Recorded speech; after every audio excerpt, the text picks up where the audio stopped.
sweet redemption. I will never let you down. Will it ever get sunny? Oh, I wonder, honey, baby, how you make me sway.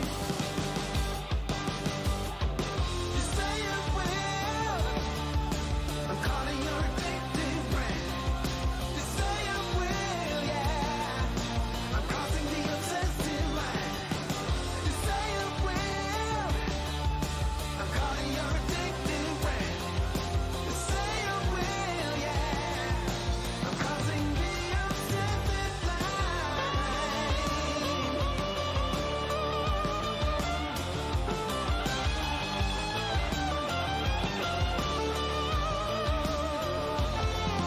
Saw you rolling steady, took it kinda heavy. Baby, I'm a loving kind. Jaded loving hazard doesn't really matter. Baby, say you will be mine. Take my affection and my safe protection. I will always be around. Will it ever get sunny? Oh, I wonder, honey. I'm tired of being in the line. You say you will. I'm calling your addictive brain.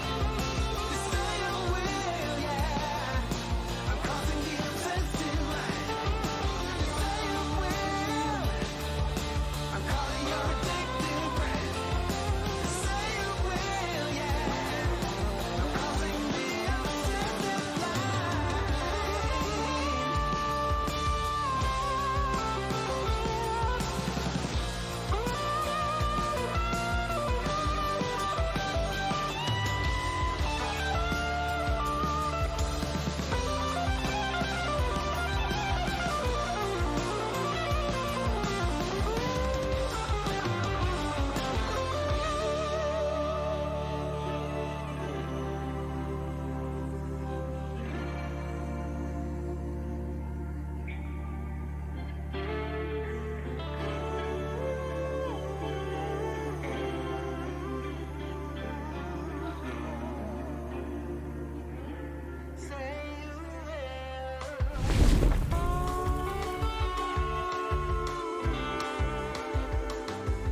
will.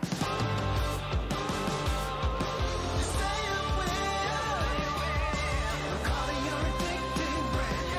You say you will, yeah. I'm crossing the obsessive line.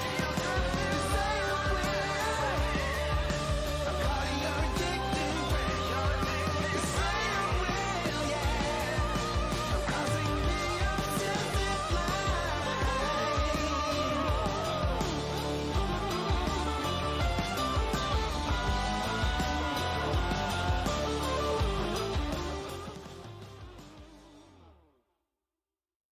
Oh, no fucking way to kick it off other than that, friends. Say You Will by Wellness. I'm sure they're on all your major music platforms. Epileptic Sound is kind enough to provide them as a featured artist that I may include in all of our streams. This is The Agent Orange 1970s zombie apocalypse soundtrack that we occasionally find mixed into the D&D games and even the Star Wars game at one point. And part of it is because I'm very eclectic with my music. Another part of it is because it's all one big story. New Mexico is technically part of Coruscant, is technically part of the vast kingdom of Thay, is technically part of Enamir in this vast experiment we call the Coalescence on Roleplaying Unlimited. Welcome back. I, of course, am your host, Tragically HP, coming to you live from the 100th Meridian, where the Great Plains begin. And here we have group number 4. Looks like, oh, I see what happened earlier. Yeah, Boomkin dropped in from G3 because I had the group 4 party set up here. And where is everybody? Let's just jump into the voice chat and find out who is actually with us here to play today. Come out and play. Hello, strangers. What's going on, everybody? Hello. Hey Dan, which one of the games on Roll20 is it? It is Open Table Sunday G3 and G4. Thank you. Yeah, absolutely. And let's see, we do have... Did anybody... Oh, Apollo will not be joining us. He's not at home. That is an unfortunate dope at the last second right there. What can you do, though? What about Z-Bob, though? Where's our buddy Z-Bob? I see he's active. I'm pretty sure he claimed a seat.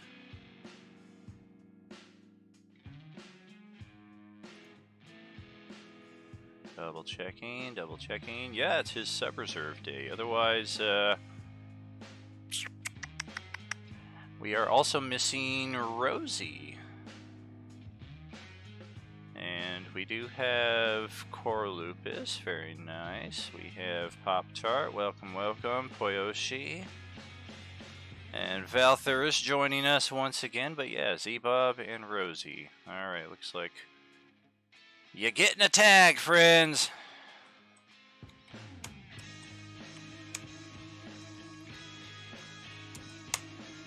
And if they are able to join, fantastic. If not, we will proceed with the party as we have it here. Slight different makeup than Session 1, which was a major overhaul of what we had in Session 0. But if you are here in voice chat, but in the G4 game, come on over to the G3 and G4 Roll20 page, because that's where we will be doing our gaming today with our level 1 variants following what happened 2 weeks ago. Which, I'll have to wait to join Roll20 because I'm cooking dinner, but I will be in there in about 30 minutes. Oh yeah, sounds good. Sounds good, Julie. No problemo. We will kick this story off anyway, and when you jump in, you jump in. And last session, our characters were in the final chamber of a Lich's sanctum, where we uncovered a mysterious phylactery, supposedly owned by one Zast Ham. And no sooner did we get our hands on this thing than we encountered the Dread Lich itself. Had a nice back and forth with it. Looked like we were kicking its ass pretty well. And suddenly somebody pulled the plug on the device that all of our characters were plugged into. Similar to the Matrix, our characters in the reality where we were facing Zast Ham are considerably more experienced, more powerful, have a lot cooler gear than the level 1 variants who are now ripped out into the middle of space prison, I guess would be the simplest way of putting it. It is a space station, similar to many Star Wars vessels that you find. There are no railings protecting you from imminent death should you take a bad step and walk off the side. A lot of the areas that you may find yourself in have direct views to the utter blackness of space. So it's a bit of a change of scenery, but our characters did come here knowingly. In most of our cases, we're going to have a couple of exceptions here, with namely with Valtherus and Christy. But for those of us who were here last week, except for Christy, Sorry. no worries, no worries. I feel like I got to triple clarify there so I don't inadvertently confuse you or anybody else. But your characters, once you were ripped out of this virtual reality module that you were placed into, which again, just as a refresher, can not only send your characters to different places that are otherwise perhaps a bit more difficult to access in a more material way. Consider this more of an ethereal or astral projection. Not only does it give you those benefits of making it so that you can travel around, but it also seems to have some kind of time distortion as well, to where sometimes you might be traveling into events that have already happened or events yet to come. And now, just to get us to where we were, once your characters were unplugged from this device, we quickly discovered the reasoning for that is because somebody decided to take their Millennium Falcon type YT-2400 on a bit of a joyride through Space Prison here, otherwise known as the Donjon. One of the ill effects from the deck of many things. You can just see how convoluted all this gets if you know anything about what I'm talking about here. But somebody took their vessel on a joyride and blasted their way through Space Prison, which appears to be perhaps they shot a generator out, which is why your characters are suddenly disconnected. And in the process, their vessel also got shot down a short distance away from the room that you guys are about to find yourselves in. There is a bit of an obstacle between here and there that will be our primary focus for this first section of the game. Let's jump into that right now.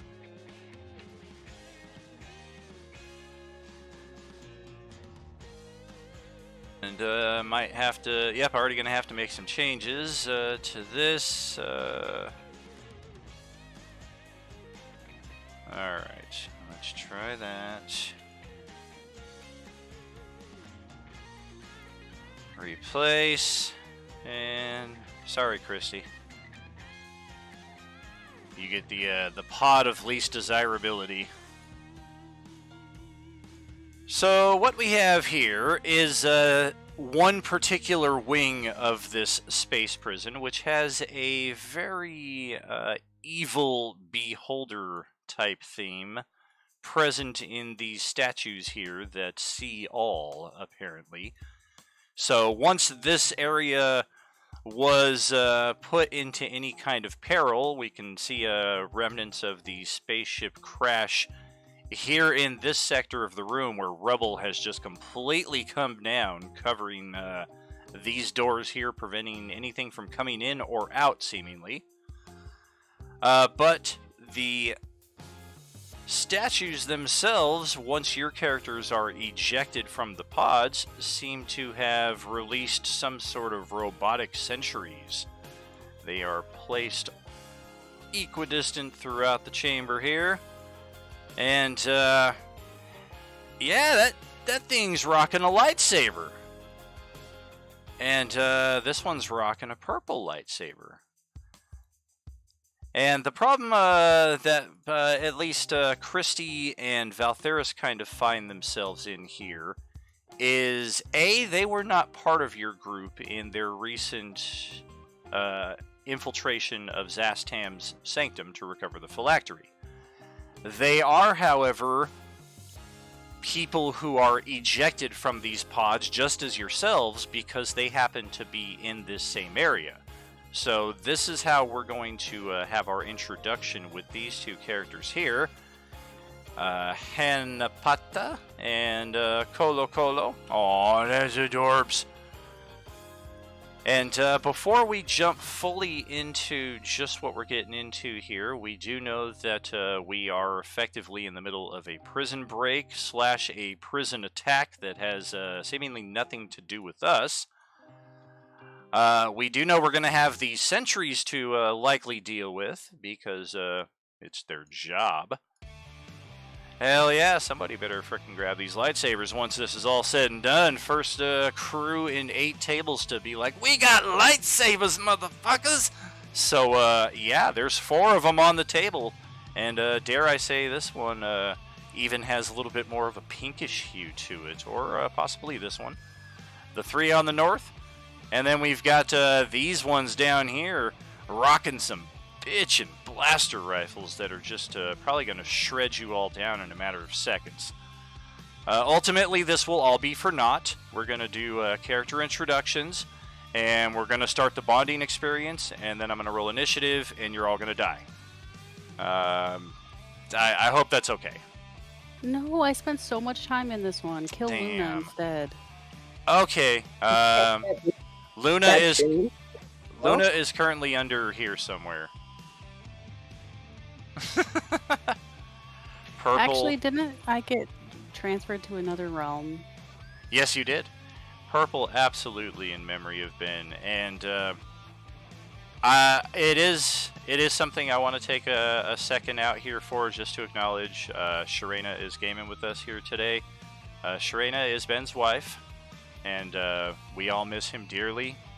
Role Playing Unlimited and our tables will never be the same again. His laugh, in particular, is one that will always resonate in this guy's heart, in particular. And I think in the spirit of Ben, and I think he would get a little bit of a kick out of this, I think we should all observe a 4-second period of silence here.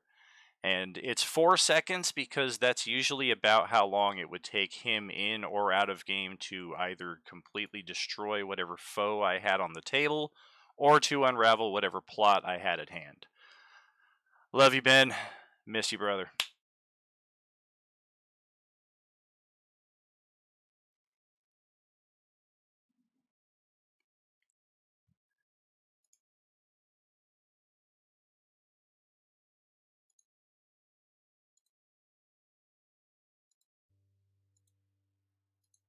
So back into the scene in question here. What we have is a failure to communicate. We're going to go through our character introductions here first. As usual, the existing characters, and then any of our characters who are coming in fresh. So I know Julie is a little busy prepping some food, so let's start off with Pop-Tart right here, and tell us a bit about Prina, if you would, please. Alright, well, Prina is a wood elf sorcerer. She was raised by the church because her family wanted nothing to do with her because of her draconic bloodline. She was basically an outcast. She doesn't trust very easily, but she's a very loyal friend when she does. She loves animals, but she doesn't take crap from anyone. Cool. And let me just double check. Doesn't look like Rosie was able to join us, so I'm actually going to fade Pix into the background. She will still be with the group and ready to rejoin when she is ready. But for right now, we'll have her character just kind of on the side, and we will pass it over to Zeth Reagan. Welcome back, Z-Bob. How's it going? Hello, I'm good. Zeth Regan will appear as a somewhat Oh. reserved. Do you have your microphone away from you? It's very hard to hear you. I'd have to mess with it. Can you move on to someone else while I fix it? Sure thing. Let me also see what I have your volume at here, because that could be part of it. Try again as you were. Does it sound any better? There we go. Yeah, Okay. I adjust everybody's volume every game because sometimes it's louder, sometimes softer. But yeah, go ahead. So Zethrigan will appear as a rather stoic dragonborn who carries the effects of a cleric. I'll leave it at that for the time being, but Alright. And likewise, Apollo is not with us here, so I think that's going to... we have 3 Dragonborn, but we're going to drop it down to 2. Apollo will be back with us next time, hopefully. And then we will send it over this way to Jet, if you can tell us a bit about yourself. I'm kind of lost as to the backstory because I haven't been playing him for a little bit. Had a lot of stuff in my mind, so I guess I'll have to figure out a backstory for him. Maybe on the next game, I'll come up with that. Oh, for sure. Not even necessarily backstory, but like class and whatever basic information, just so they're like, oh, this is somebody who can be a tank, or this is somebody who's going to be our healer, kind of deal. Personality Hmm. works out your too. Okay. Well, Jet is a draconic sorcerer, so and I tend towards lawful neutral. Generally, meaning that I would I'll make decisions on the side of good most of the time, unless you really piss me off, and then I'll go to the other side. Very cool. And I think I heard Julie there in the background. You got something for us? Yeah, I can still talk. I just don't have access to Roll20. I forgot what character I'm playing. Can you tell me the name? Is it Gwen? Oh, this is Ellie. Ellie. Ellie is a sweet little. I believe I made her a half elf, and I believe she's my Tempest cleric. But she was not planning to do a whole lot of healing, so don't depend on her too much. That is correct on all accounts. A wood elf Tempest cleric.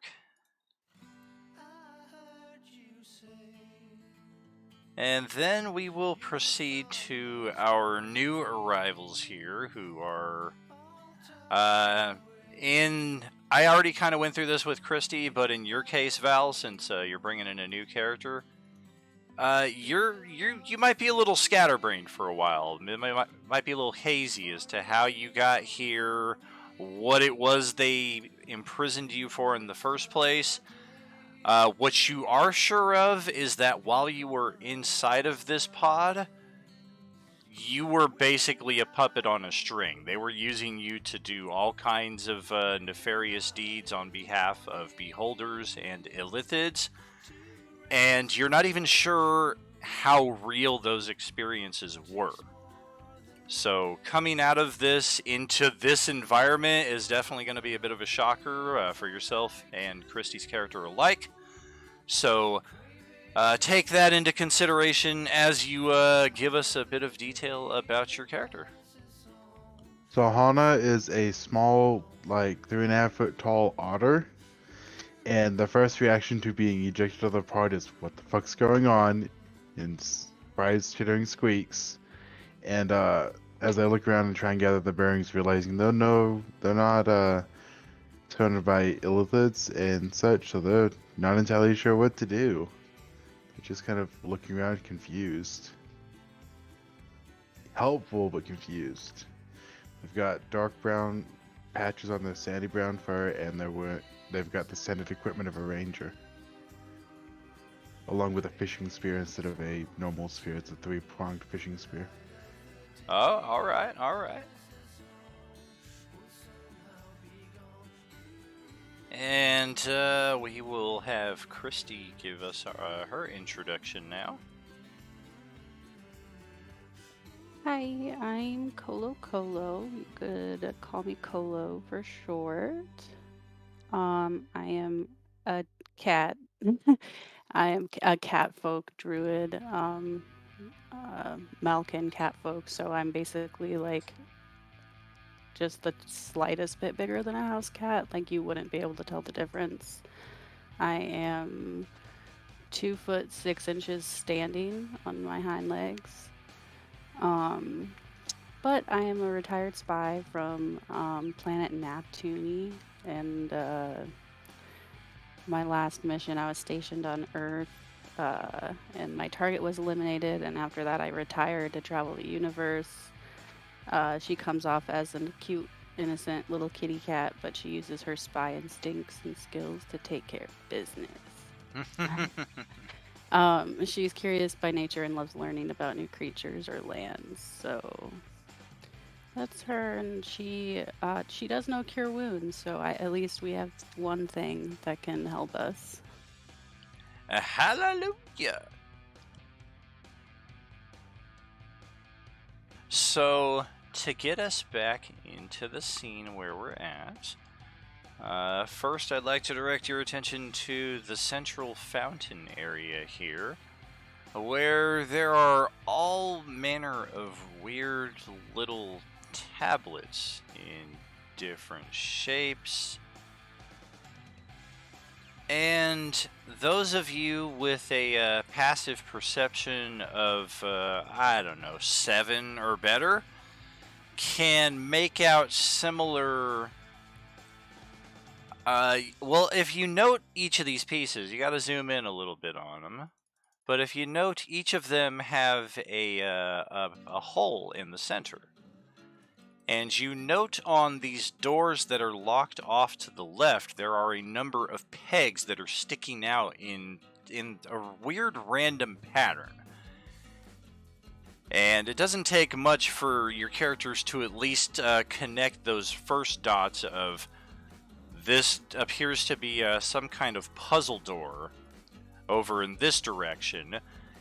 This side is completely caved in, which doesn't necessarily mean we can't get through it. It just means we might have to be a little more inventive or higher level. And at the same time, we've got these horrible sentries that are about to just ruin all of our plans. So let's get the initiative going first and foremost. Got that. Don't need initiative for any of the puzzle pieces, because they're not going. Or are they? They're mimics. It's a funny thing. It always comes up, but anytime the topic of mimic comes up, in 30-something years of D&D, I've never used one. And I think this guy here... No. A 1. Let's bite him, could.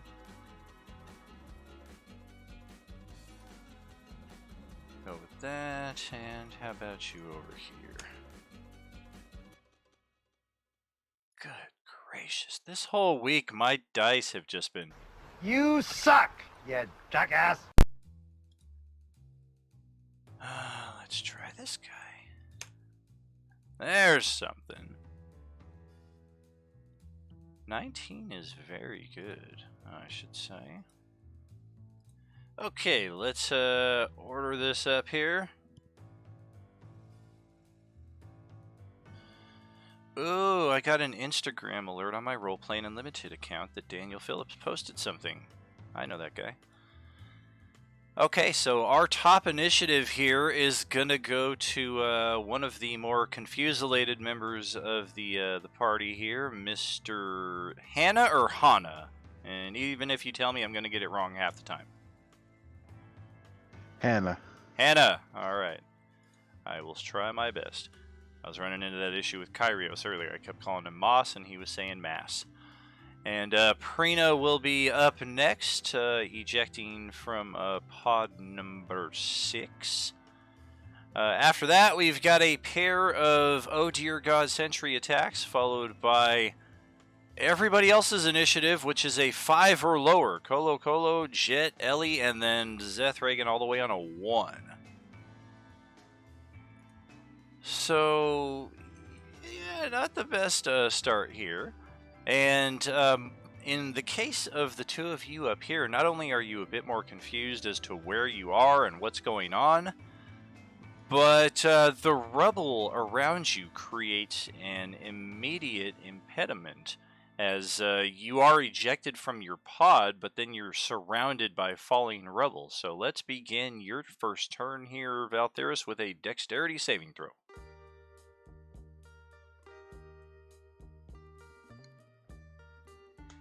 Well, that's good. You can move yourself 5 feet in any direction. I would recommend away from the rubble unless you want to take damage. Cool. And the evil-looking statue in front of you does not devour you whole, so that's a good thing too. What you thinking with the rest of your turn, my friend? So they scramble out of their pod, drawing their bow because there's menacing-looking things around them, and fire at the first one they see. All right.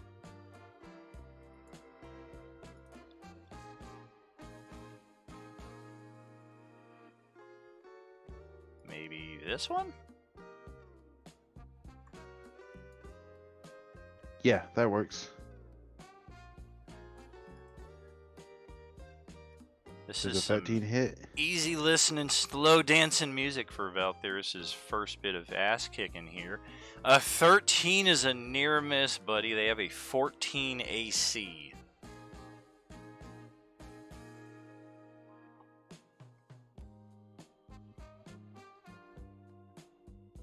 One more question: are they considered constructs or undead? They are Just con- constructs.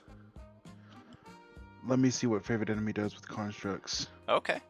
Sounds like an excuse for me to take a Toki Toke. You gain wisdom checks and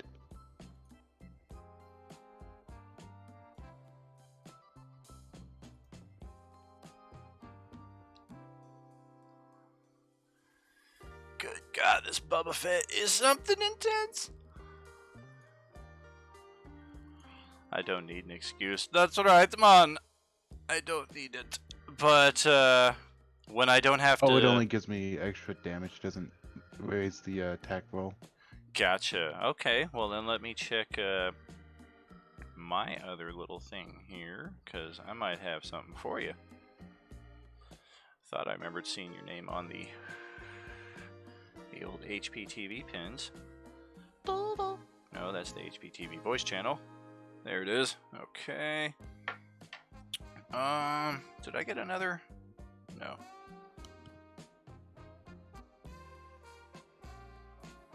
Oh, I see what I did here. I already assigned yours. Where the fuck did I post that at? I feel like it went to this character though, so let's check your character sheet. I think Chonky Bonk was the one that got it, and you reinvented him here, so it should be on your sheet. I hope. I have hero points, but I don't know if those are correct. You do. You had 2 hero points, and it did take away your HPTV major in the character creation. So I added a new resource block underneath your arrows. Your HPTV major is an inspiration point, so you can do a reroll or take the higher of the other side of the dice in this case. Your hero points are a D6 added on to any D20 roll, and you only need a 1 to hit this thing. So either I'll just one use of one them. of the hero points. There you go.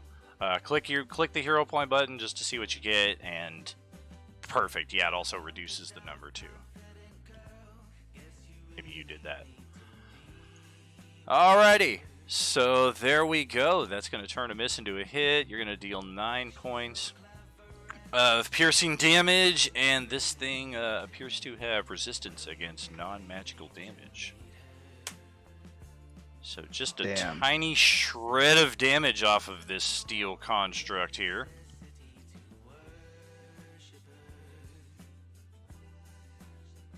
Oh, what else you thinking? You still got some movement and or a bonus action.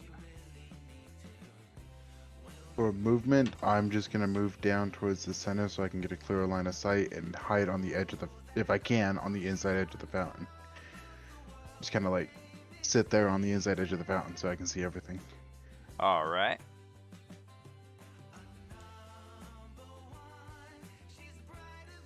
Is hide a bonus action? I can't remember. If you are a level 2 rogue, otherwise it Okay. is an action. Alrighty, then yeah, I'll just kind of try and use the edge of the fountain as cover. Okay. Let's pass it over to Parina. Go ahead. Alright. Karina is going to use a little bit of her movement, and she's going to come this way. And she's going to aim at this guy down here with the white saber. All right.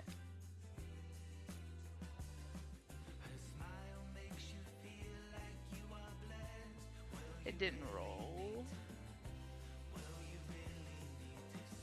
There. That's better.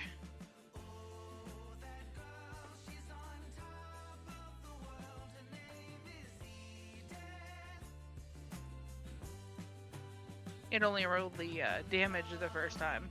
I see. Yeah, it depends on where you click it.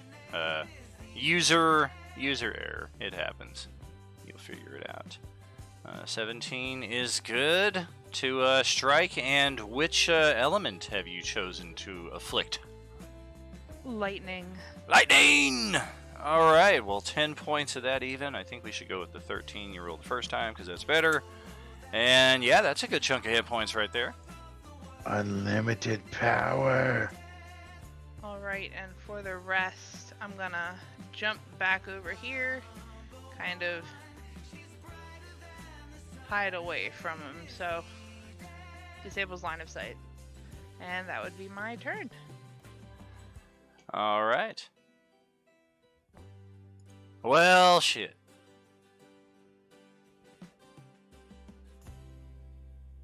Six of these things, and they're gonna spread their attacks out. They each have 2 attacks, so that's bad. Okay. First things first. Chocolate starfish coming over to Zethragan. The Donjon Guard will take a lightsaber swipe. Well, that sucks. A second lightsaber strike. That sucks too. First things first, the chocolate starfish, my man Fred Durst. Well, Colo Colo benefits from being buried at the current time, so that's gonna send this one over to Zethragan again, and now we got a lightsaber flank going on here.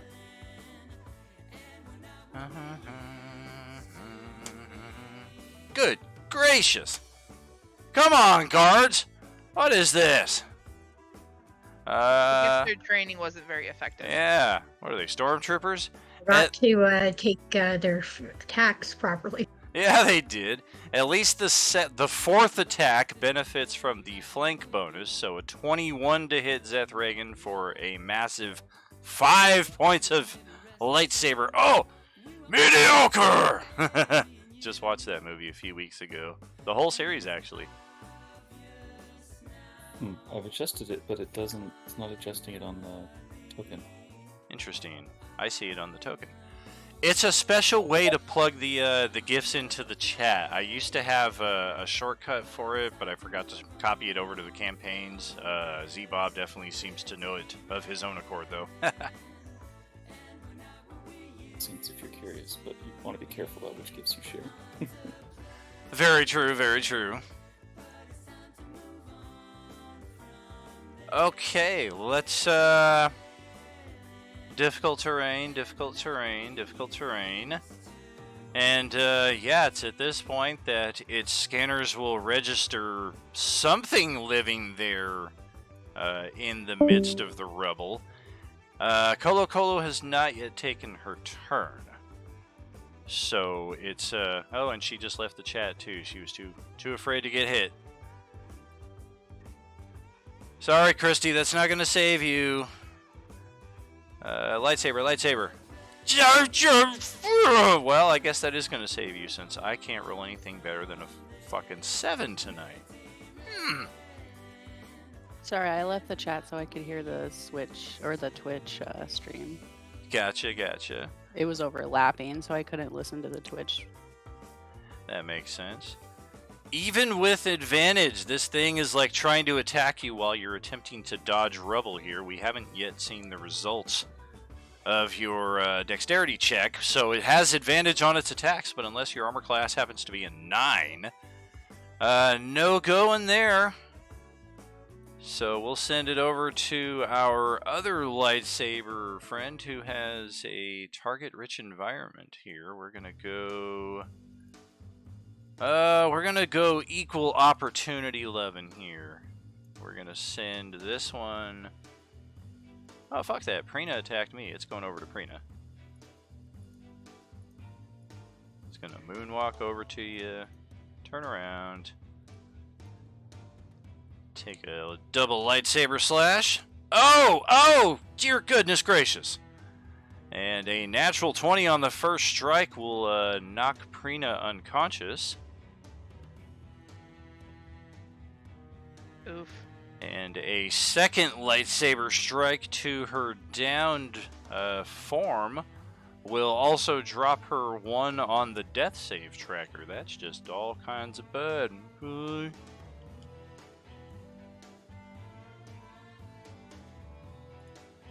And up next will be the Blaster Troopers, one of which is going to scoot around the side here and open fire on Ellie. Double blaster shot. Oof. 22, I imagine, will hit. A 6 wouldn't hit a sleeping gelatinous cube. So, Ellie, looks like you're the recipient of 3 points of energy there. And Real then... quick, I have this custom spell. It's called Stone of Aegis. I believe it's a reaction. Can you tell me what it does real quick? Because I don't have the notes on it. I just have it on my spell list. Let us see.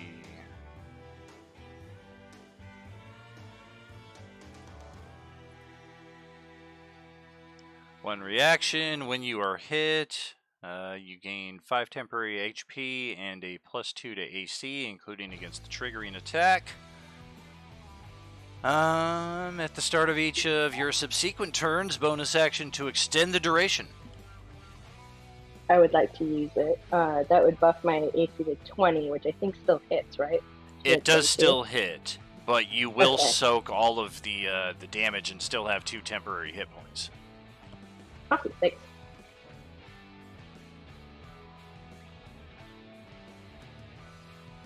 Absolutely. And the last one is going to step out, I guess over to here would be 30 feet. And Jet's got a bit of cover. So let's take a shot on Sharena here, except your armor class is 5 higher than it's listed on your character sheet. 17. You have an AC of 15, not 10.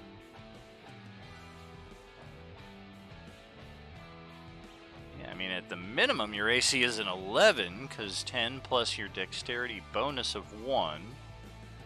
So that's something there.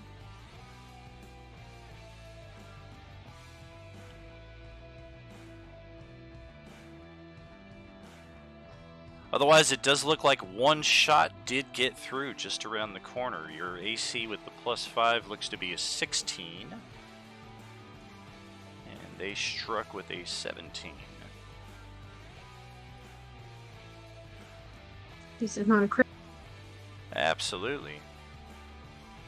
Just wanted to check. I didn't see that you had the shield spell prepared. That could have been one way to get out of it. There's multiple ways, though. I don't know all the spells, though. I kind of leave that up to use the player to be like, nah, GM, I'm not having that. But yeah, in this case, Sharena, 1 shot for 2 mighty points of damage. Okay. And before Colo's turn comes up, let it all burn down, burn it to the ground. We'll be safe and sound when it all burns down. Okay, let's welcome to G4 IG Aurelie. Welcome, welcome, welcome. She has been popping up at all the tables recently in a number of different guises. One is a bit of a mysterious guider. Another one as an oh dear, she is terrifying and we must run away from her at any sighting. And now just all kinds of pretty fairy. And as she arrives into the midst of this, on top of the fountain, right above where Hannah is trying to hide for some cover, she extends her arms and unleashes a barrage of chronomancy, which is going to have the following effects. Each of your characters are fully restored to your maximum hit points.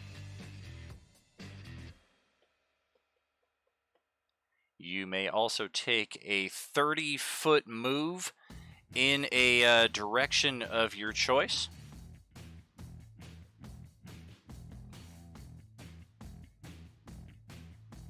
I would go towards one of the sentinels. Probably the one that hit me, but if there's one in between me and them, I'd go up to them. Gotcha. Yeah, that one that shot at you is only 10 feet around the corner. If you need to get into melee with it, you can scoot 5 feet. Otherwise, if you have ranged, you're perfectly in place. I would like some melee action, please. Sure thing.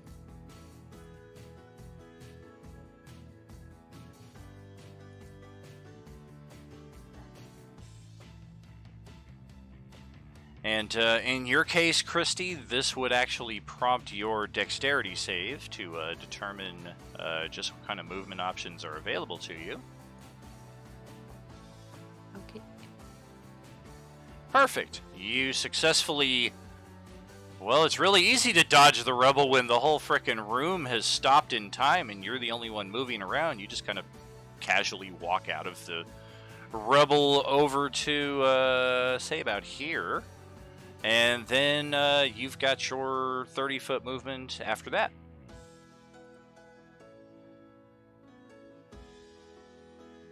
Okay, so then it's my turn, or does anybody else have to go? We're all still kind of taking reactions in response to her arrival, and then Okay. once that's all done, it will be your actual turn, yeah.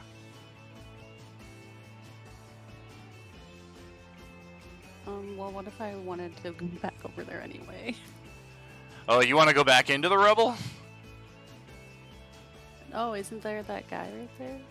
There is, but the way it's looking right now is like the rubble is kind of stopped in time, and once it starts up again, he might just get buried. Oh, I see what you mean. Okay.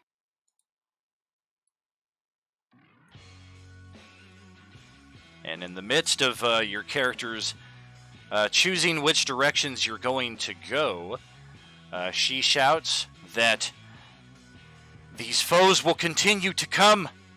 Your only escape is out the western passage. Make haste now!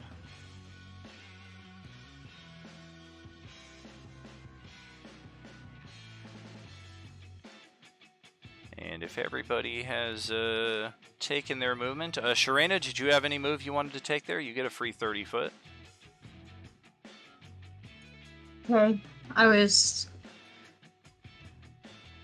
going to move a little bit closer to these guys. Since it looks like I got two of them I could possibly shoot.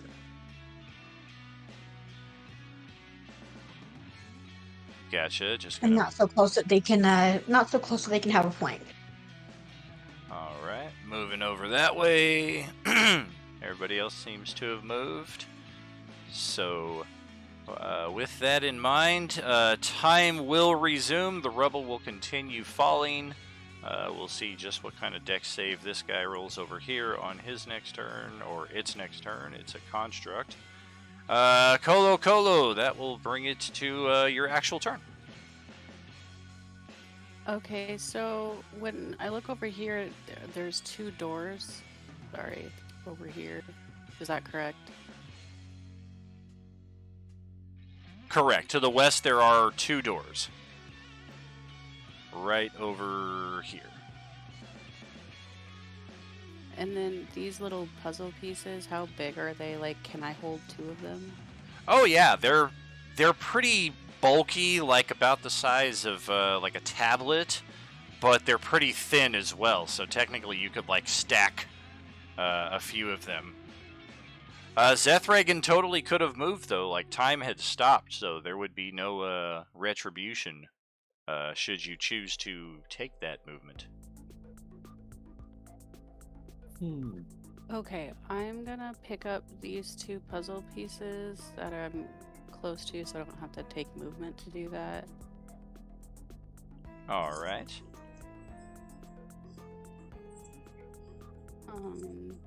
And then, so that's my movement. So as an action, can I walk 10 feet up and try to figure out these doors? Absolutely. Yeah, as you make your way up there to that door, I think this is where it's going to get interesting. Yes. Yes.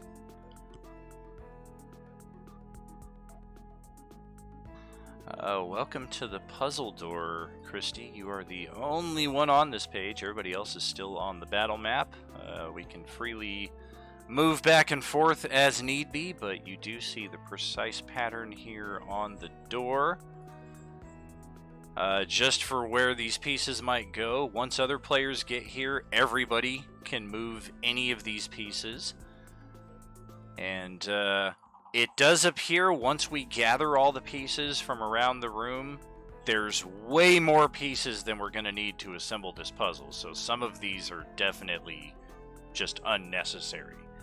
But yeah, feel free to start piecing that together as you will. The big thing is make sure that the center holes on the pieces line up with the pegs that are already on the map.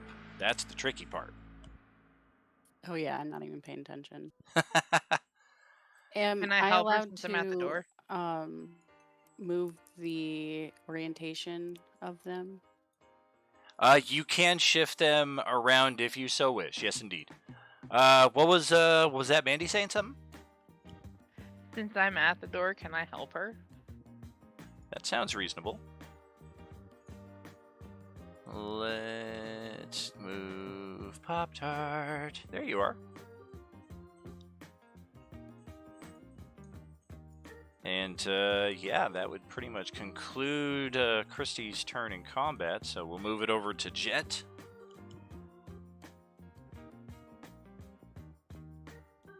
Okay, so I'm going to shoot Chaos Bolt at this one.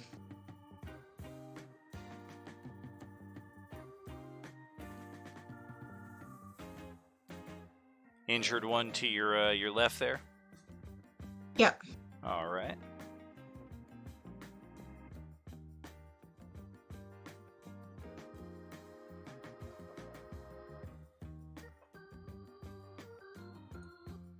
All right.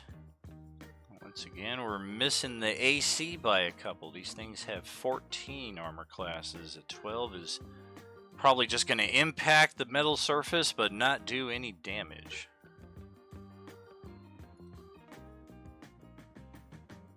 I'm trying to see if I have any kind of hero points. I can't see them on here.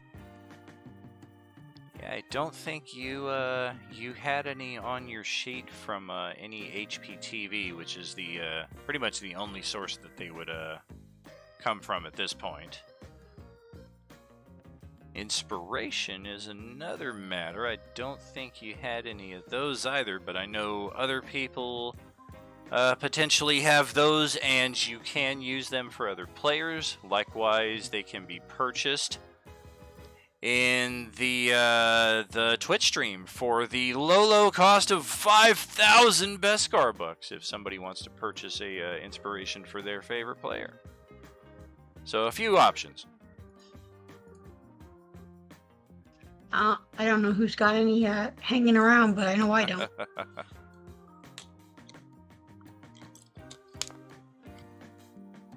And I guess I will take a couple steps back just to not give them any actual reason to hit me. Okay. And as you start to move east, the pretty pink fairy lady in the top of the fountain urges you, as she points west to where more of your group is starting to assemble. You must flee! They will overtake you and re-imprison you!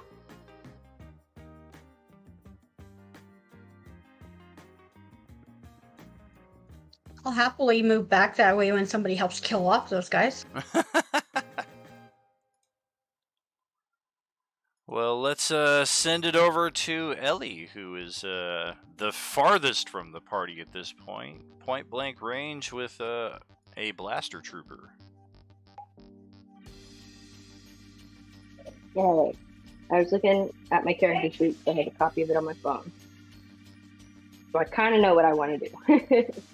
But I can't see the map, so guide me through this, if you will. From what I know, there are no enemies behind me, correct? Correct. And everyone else is running away from me. That is correct. But they're also figuring out a puzzle, but I don't know that because I can't see them. Correct, yeah, that's all like 70 feet plus away from you on the complete opposite side of the chamber. Okay. I will use my action to disengage. I will use my bonus action to keep up my Agius spell. Does it reset the temporary hit point, or does it just keep this AC? It just keeps the AC. Okay. I will stow my weapons and grab my holy symbol if I need to use it. And I will just walk away because I use my action to disengage. Alrighty. And let's see here. There. I think it took longer to set that puzzle door up than it took you both to finish it up there. So, thank you very much for adding to the inferiority here. They're like, the puzzle is done. I was like, no way. I jump over there and I'm like, oh, it's perfectly done. It is, yeah. I like it. Yeah, you're both very good at the puzzle there. And let's just move everybody there for a quick moment so we can all kind of see just what we were looking at. If you zoom out, of course, you can see the superfluous puzzle pieces. High five. And yeah, any and all of you can move these pieces around and put them wherever it is they need to go, like our friends have done here so perfectly for us. And I do have to add in that anytime I put one of these puzzle doors in, there is a timer that if your group is collectively able to complete it under those timer, under the time limit, there is a bonus for all players. And that will certainly be happening here for each of you. Let's take this back to entrance hall, get everybody back here to this map. The doors are now open, revealing the passage leading out of this area, which seems like our next play would be. Kitties first. Right. And I know Ellie was doing a disengage, and then your bonus action is to keep your +1 AC bonus, yeah? +2. Plus Yeah. two AC bonus.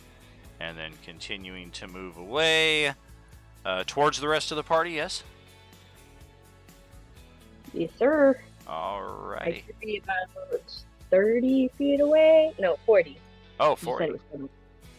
Well, let's move you this way so you don't step right up into attack of opportunity range for the lightsaber wielding guys.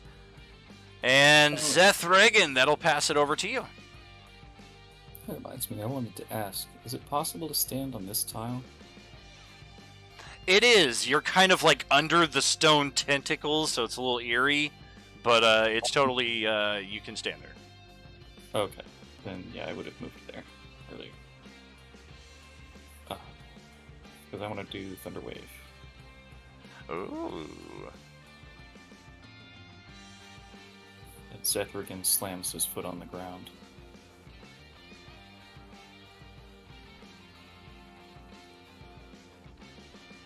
And pushes them in this direction. Oh my. So they both make con saves. Con saves. Well, that's our best save. They're constructs, so I'd imagine they're probably good at that, but Baba! Yeah, look at my dice! Yes! Yes! Look at those dice kicking all the butt! I mean, the damage wasn't good. Those are 2d8s, did 4 damage. Yeah, very true. Well, oh, this shit. This one went, let's see, 10 feet this way into this wall, and this one goes 10 feet this way into this thing. Well, I don't know if you can go through the pillar. Yeah, more likely the force of that would probably knock the pod over as that guy flies through it. Neat. So let's HP deduct. Not the greatest amount of damage, but I don't know. Impact damage too? Question mark? That's my question. Is it like the equivalent of falling sideways? I would say another die 6 on top.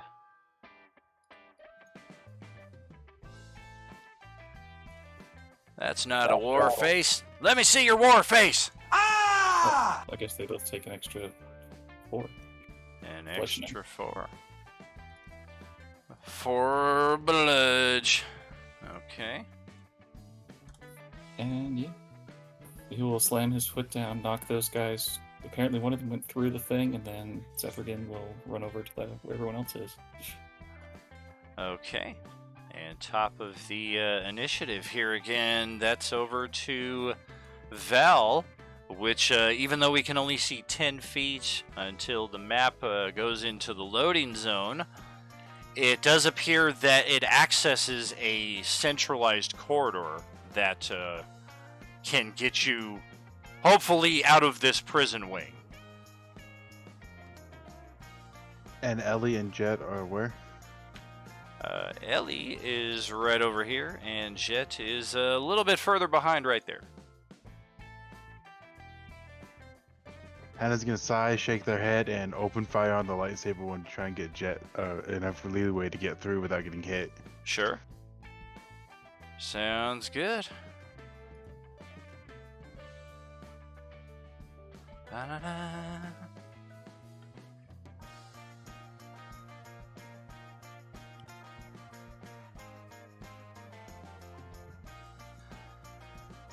Wow, using the last hero point, but it will make it a hit.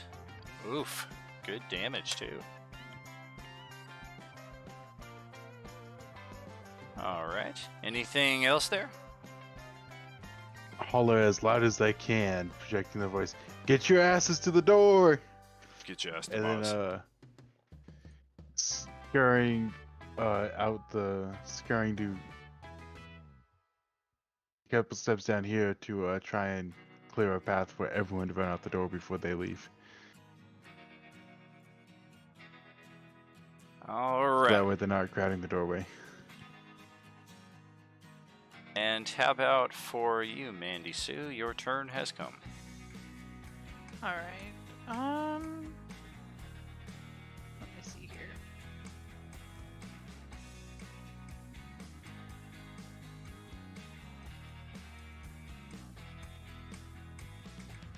I think. Let's see if I can do this.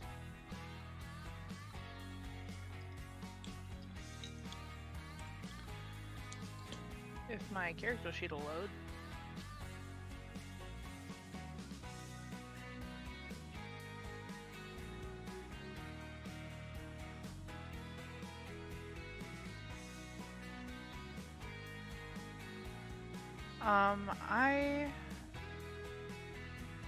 don't know about this. Hold on 1 second.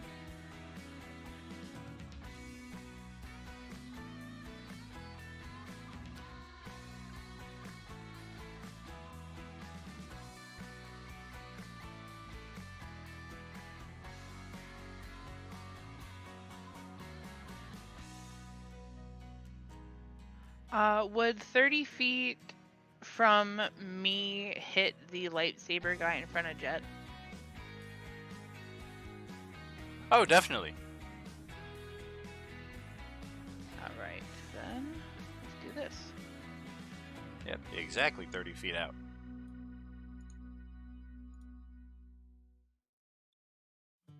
Charisma saving throw. Okay. I don't know why you're making me roll dice, because that's what I'm getting. Can't even make a DC 12 save. I get an 11. Tantalizingly close. Well, okay, so it's going to take 2 points of physics damage.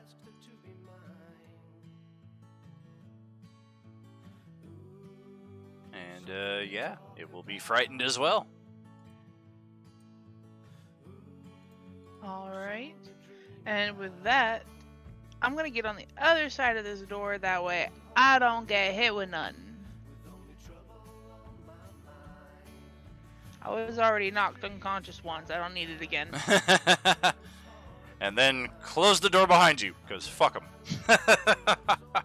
No, we'll leave it open. I don't want to leave my comrades. That's cool. You can click the door at any point now. It'll open and close, responding to your clicks since you've unlocked it. All right, well, here come the baddies once again.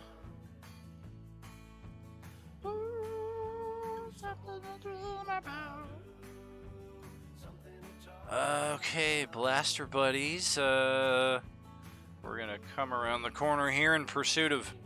The hell did Ellie go? All right, well, looks like Jet is right here in position for shoosting time. And yeah, looks like we're gonna be dealing with 2 shots there that will bring Jet down to a single hit point, 2 damage and 6 damage. As she gets shot in the back trying to back away from these 2, all of a sudden this one comes out and shoots her. Run, Jet! And this one here, just to not... disadvantage on the 6 damage roll. What you talking I about, used Willis? my points. Oh, damn! Oh. $10,000. Holy crap! Wow. Well, in this case, her armor class is god-awful. So even at Oh, it disadvantage, is? I'm still going to hit. So I think in Damn. this instance, we're going to turn that into just a flat miss. So, Sharena, go ahead and pop those 6 hit points back to your sheet. Because, yeah, that's a lot of Beskar bucks to drop on a... Oh, it still hits! Fuck! Bang! Yeah. Cough! Fuck, I'm dead!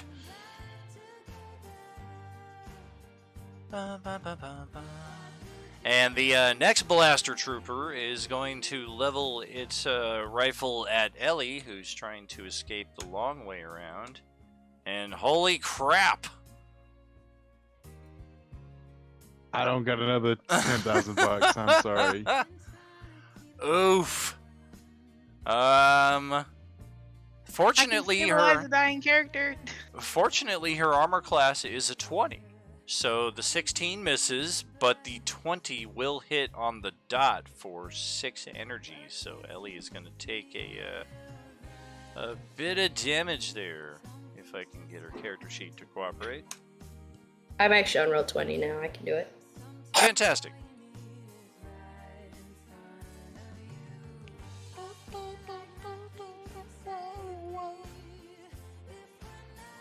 And sheet. Let's see. This this would be awesome if I could do this. No, I cannot cheer in my own channel. I know that. Uh-huh.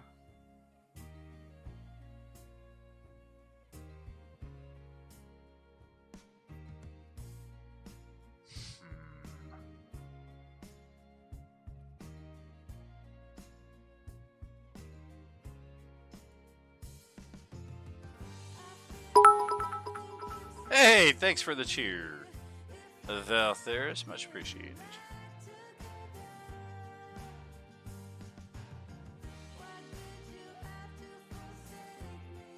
Damn, that is a shame. Here we go. This'll be a nice equivalent.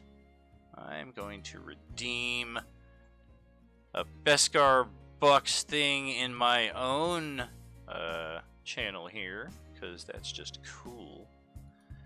Jet is not dying. Jet is only down 2 hit points. She got shot twice. One of them was nullified completely. And Ellie just got shot, and looks like she's down about half. And then Valtheris's 10,000 point expenditure is ultimately going to result in an inspiration point for each and every one of your characters, assuming you don't already have one. So, in the case of Apollo and Pix, who are not here tonight, I'm going to add that in for them. For the rest of you, if you open your character sheet on the upper left there where the box says inspiration, if there's a dragon in there, you already have inspiration. If it's an empty box, click it and it'll put a dragon in there to indicate you have an inspiration to use whenever you want. And what does inspiration do again? It gives you an advantage or a reroll. So in the case of any of these dice that we roll, if the higher number is on the right side, you can use an inspiration to get that higher number. Or if you just roll crap on both numbers, you can use an inspiration to re-roll entirely, and hopefully it's better results. Alright, cool. It's like having advantage, except you get to choose when and how to use it. And here we're going to have to unleash something a bit more powerful, because that's not working out for us. It won't let me set up the inspiration. Really? Yeah, I click it and nothing happens. Are you clicking the word or the empty box? I tried both. There we go. Let me put it in for you at least. So now you've got the inspiration set there. And yeah, with a 26, I think what we're going to do here is Benny Hill this to a bit of an extent, as the laws of time are just played with here by little Miss IG, really.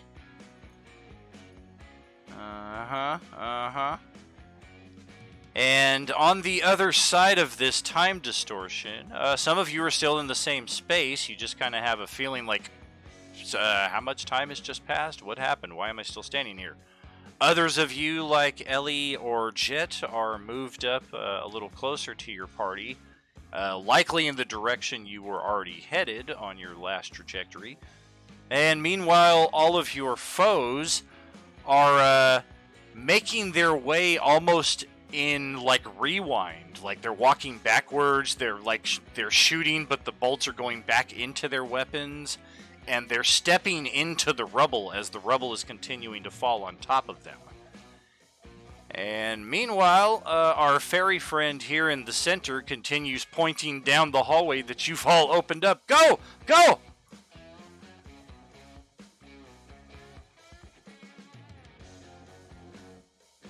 Do we get another 30 feet of movement? Yes, you do.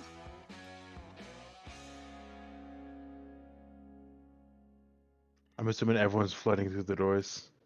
I don't know if the spell says to move your full movement, but I also just discovered that my full movement is actually 35. So, if that's important, there we go. Oh, definitely. Yeah, whatever your base movement speed is what she's giving you as a result of this chronomancy. 35 as well. Okie dokie. Well, with that, we will drop our existing initiative, and we're going to jump into another scene here shortly. There is no map built for it, so we're actually going to jump back to our starting screen here just to have access to our tokens and any effects we need to place on them. First and foremost, however, each of your characters in the experience points block put 300 in the case of Christy. I already put that there for you just as an example. That will cause your anvil next to your class to start pulsing, indicating it's level 2 time. Go ahead and click that anvil, and Charactermancer will walk you through the level up process here for level 2.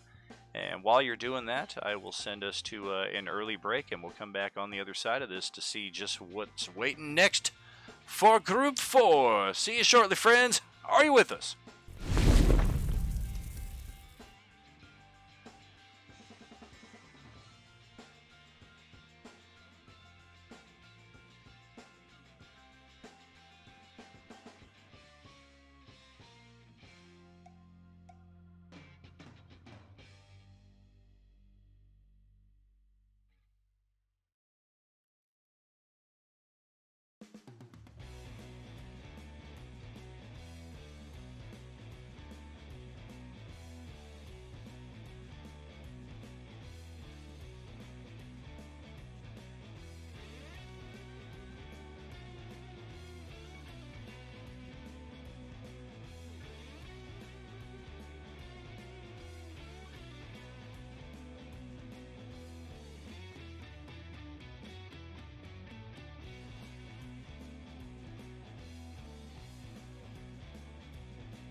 said she had some things of mine. A chair, a book, and a little gray piece of paper. She thought it was a poem I wrote that never made the news. Nah, nah, nah, nah. All the colors are long gone.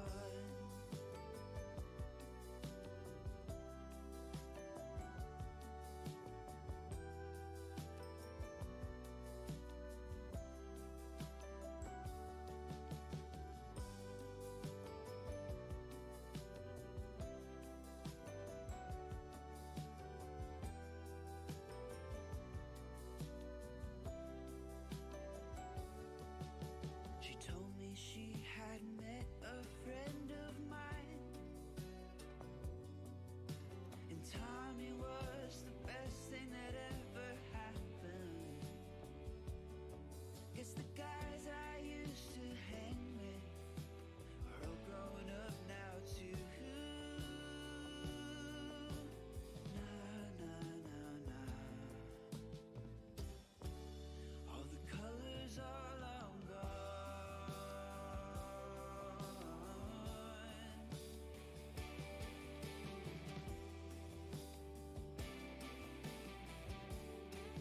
All the colors are long gone.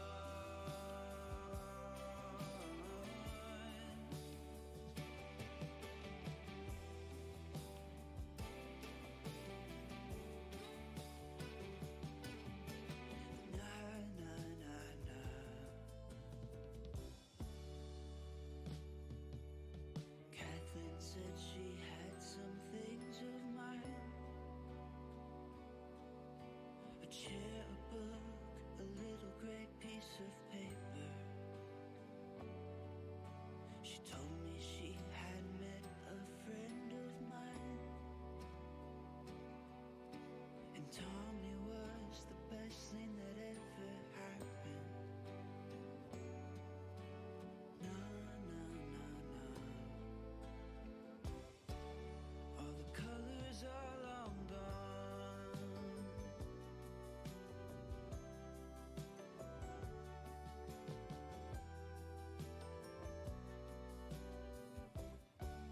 All the colors are long gone.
Welcome back.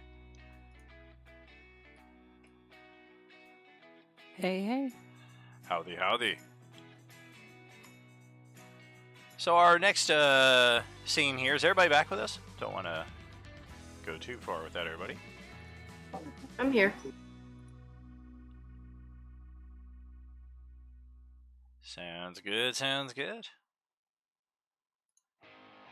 All right, so the next place that we find ourselves is on board the space vessel that crashed into the prison. And it's a bit of a whirlwind over the next few moments as we make our escape from the donjon as more and more sentries respond to our presence in our attempted escape. In addition, this seems to be pretty widespread throughout this district of the prison. Like, numerous people are just exiting their pods, all of them in different states of disorientation. Some of them have their equipment with them, like your characters do, when you emerge from the pod, so there's combat going on everywhere. And this in turn prompts a bit of a more serious response in the form of Illithids and Beholders who start quelling these riots in very quick fashion. And much like some of your characters were blasted and or lightsabered and you kind of had a near-death experience, which our fairy friend kind of reversed through her chronomancy, this happens at least a couple more times on your route from your prison wing through the corridors, past the fields of battle, and onto the starship itself. There is a crew on this starship, but your interaction with them seems almost like in a different place and a different time. Like, they don't acknowledge you as you arrive to their vessel. They don't acknowledge the glowing fairy lady who's like just deflecting all manner of assault on your position.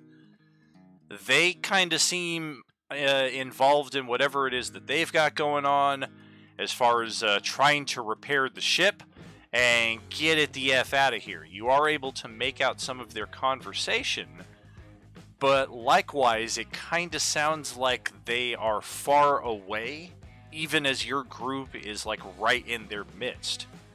So it's a bit of a strange place that you find yourselves, but nevertheless, here we are a few moments later making good our escape from the donjon prison on board this space vessel. And in the cargo hold where we find ourselves with our fairy friend, who just looks all kinds of haggard after her experience. Whatever it is that she did here, it seems to have taken a lot out of her. And she just collapses in a corner here in the docking, or in the cargo bay on board the ship, as you guys can all feel the hum of the engines kind of taking you, hopefully, to somewhere safe.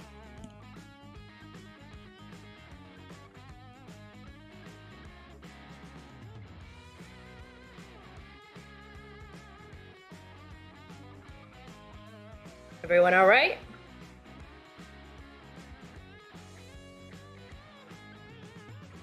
All right, so far. As good as I can be for almost dying.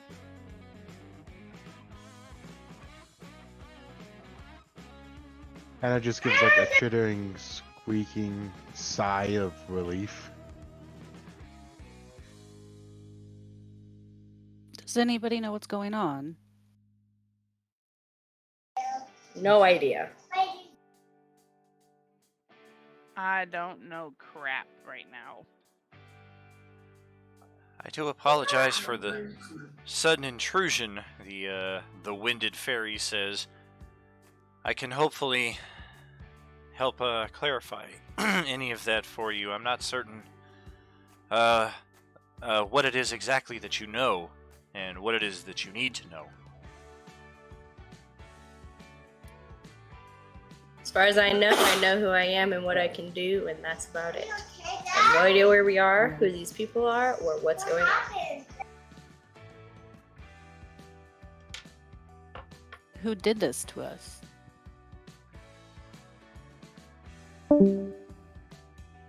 Felicia.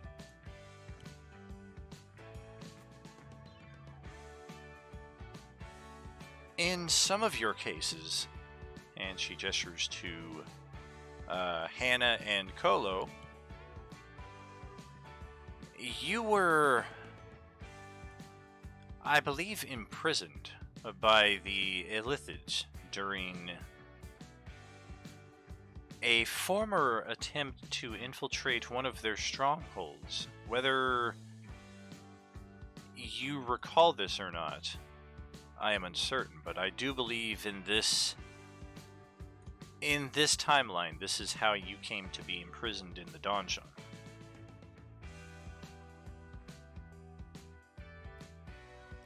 For the rest of you, if I'm not mistaken, you are part of the Ubiquity, a covert and clandestine operation that is best known for their infiltration of... It's a bit difficult to explain their methodologies entirely, but I do know that they specialize in destabilization when things tend to tilt too far one side or the other.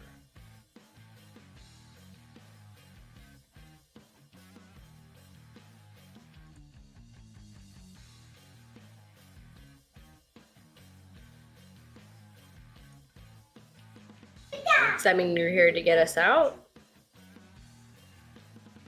In a manner of speaking, we have already made our way out of the donjon. I do believe once this ship has concluded its travels, we will find ourselves in a different place and time entirely.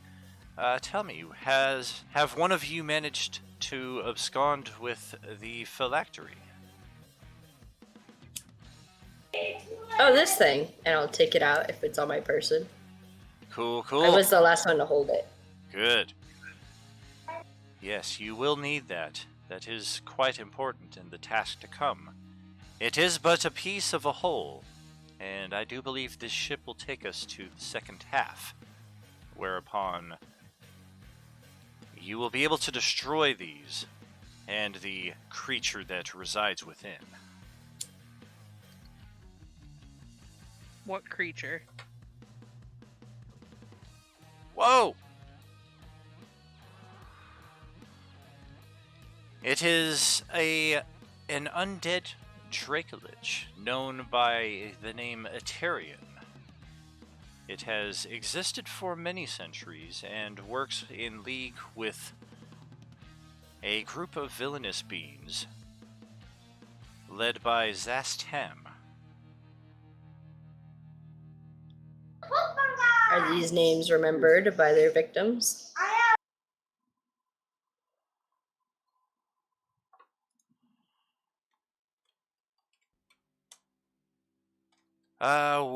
What do you mean? Are they feared across far space and time? Ah, yes. Eterian and Zastam are known far and wide, and suffice it to say that many innocents have met their demise at their schemes. I just prefer not to know things that other people don't know.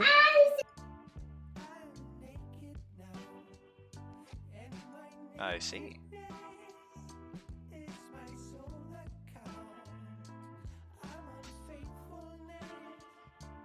Okay, next question. How did you know where we were? Oh, yes.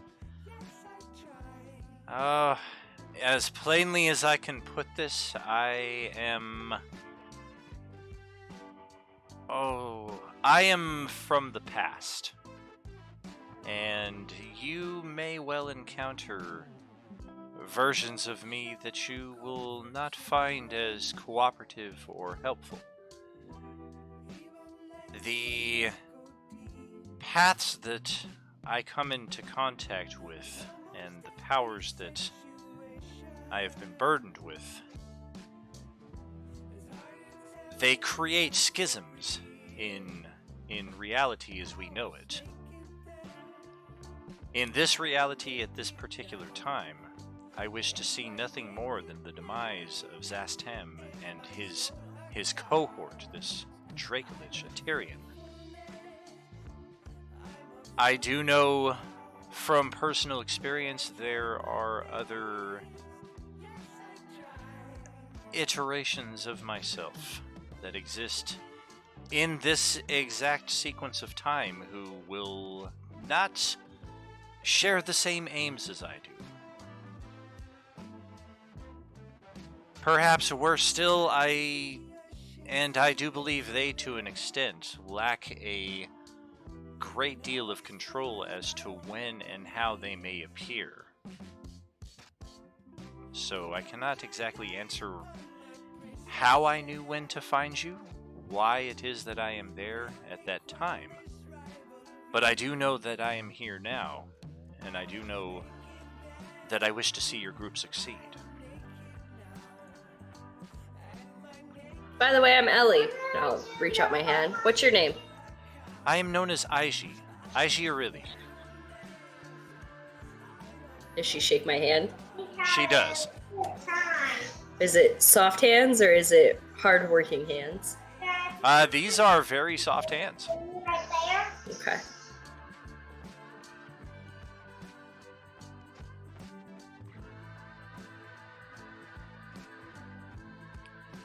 I take it that your group has not encountered me already, otherwise our interactions would be perhaps different than they are.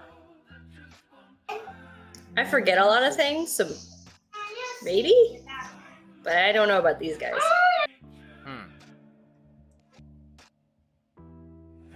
Well, seeing as how this is my first time meeting you, I'm going to keep a mental note in the back of my mind that you and your other personalities are crazy weird.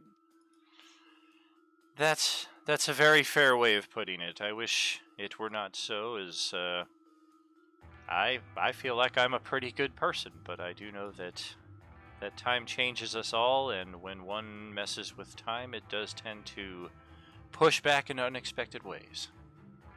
Did we lose Valtherus? We did lose somebody. I don't know who it was. Yeah, we lost Val. I got a direct message from nobody. Val, what happened? Is it that New Mexico unpredictable weather? I do see him in Twitch chat, but that might just be a delay. Hope you can return though, buddy. Yeah, I think she's here. Oh, no.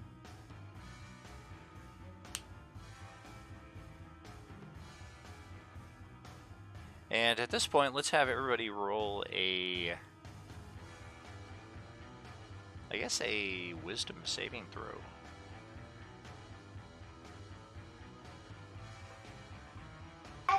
If I click the wrong thing at any point, it's because I don't have my glasses on and can't see the screen super well. Oh, good.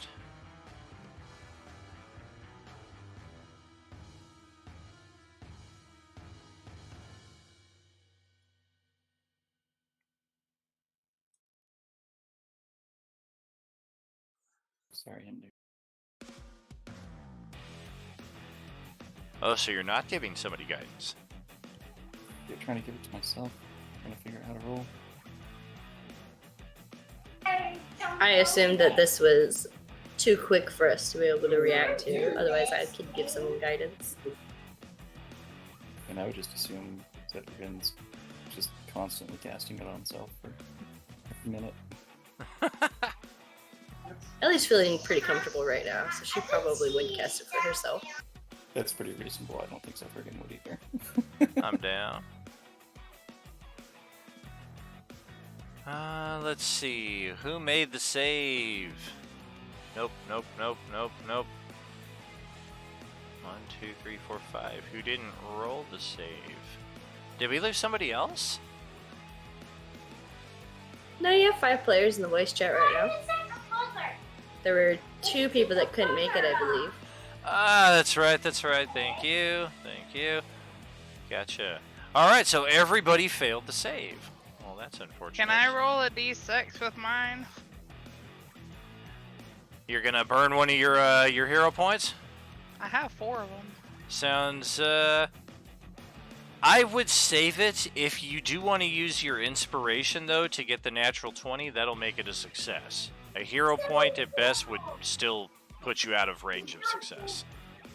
If I use my advantage on the roll I already got, would I save? Let's see, 15 and then plus 2. 17 would make the save. I'll use my inspiration. Okay. I'll use my inspiration too. Gotcha, gotcha. Okay. Zethragan, Kolo, and Jet okay with, well, I guess as okay as can be with failing the save? No, I guess I'll use mine too. Let's see. Kolo. Well, yeah, you got a natural 20, so yeah, that'll definitely succeed. Not sure that anything can happen for our other characters unless you want to spend your newly acquired inspiration to reroll. In the case. What's it gonna do if I don't? That's what we're gonna find out on the other side of the decisions here. Not sure I like that laugh.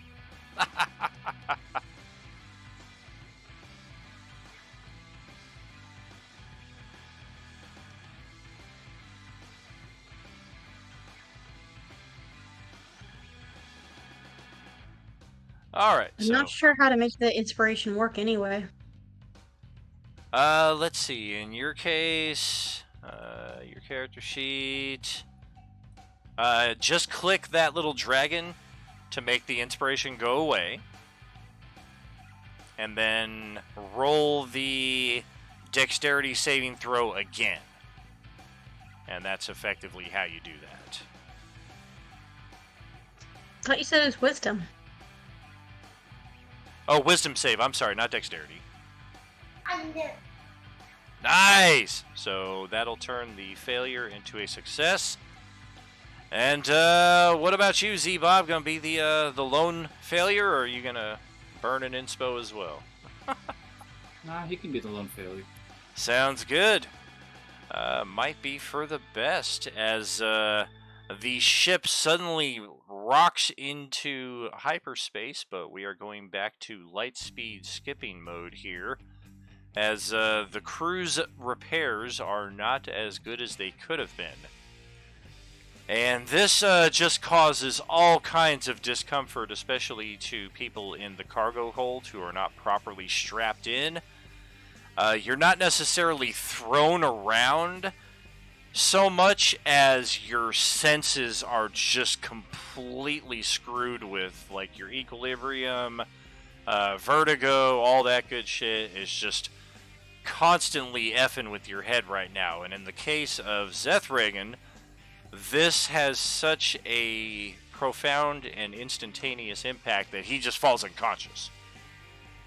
Everybody else who succeeded on their save gets to experience the joys of this throughout its duration, which has no negative mechanical effect. It's just when you're finally out of this, which takes a good 15-20 minutes, your head is just ringing like, oh god, what just happened? Meanwhile, Zethragan comes out of it on the other side, just kind of like, oh, that was a nice little cat nap. What happened? So what you're saying is we all wasted our inspiration. It's quite possible. Some of you did. Nah, it's worth it.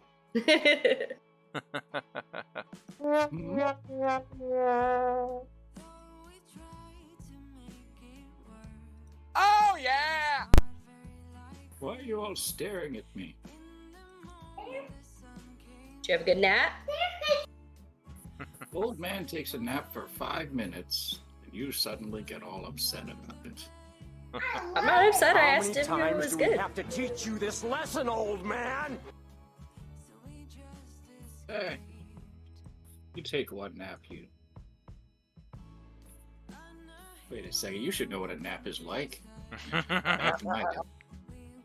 I don't think I've ever had a nap that lasted 5 minutes.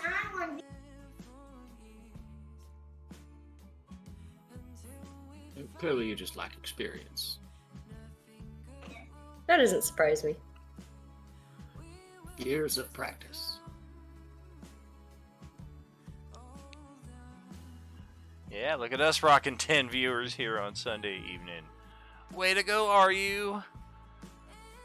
RU crew showing up. Beskar Battalion. And I guess what's the worst thing that could happen after this is the ship crashes. You're all in the cargo hold, so you have literally no window to the outside of the ship to know what's going on. You just kind of feel the difference in the ship's engines between, yes, we were just in hyperspace, and now we are traveling in real space. And based on the shakiness of the ship, you're kind of inclined to think you're traveling through the upper atmosphere, or possibly even lower. You do hear the discharge of some weapons from the vessel, and the hatch to the cargo bay opens up, and you get a glimpse of it looks like an elven archer, a female elven archer. You think you caught a glimpse of her at some point during the prison escape. She was one of the people who got busted out of her cells, and likewise joins you guys on board the ship here, but you had not really seen too much of her, kind of put her out of mind until just now when she reappears. And even still, once the ship crashes, she's in the doorway, and she just gets launched out of your line of sight back somewhere into the ship once the ship impacts with the ground. And that's going to prompt now the dexterity saves from the lot of our characters to see how well we can handle this impact here.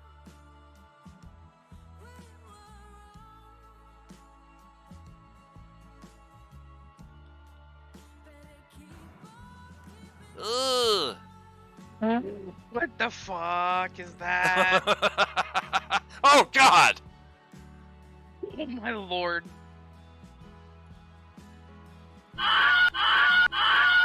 Everybody's just like, ow, I'm gonna fucking die.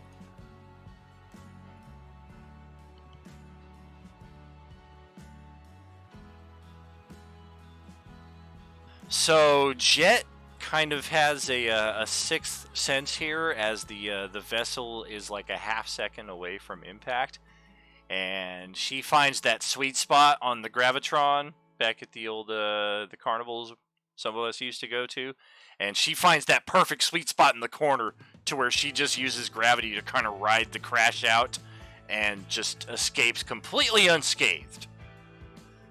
The rest of you, on the other hand, well, it was a good life.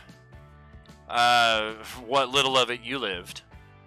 And you've already had 3, 4, 5 near-death experiences today between lightsabers, between blasters, between beholders and elithids.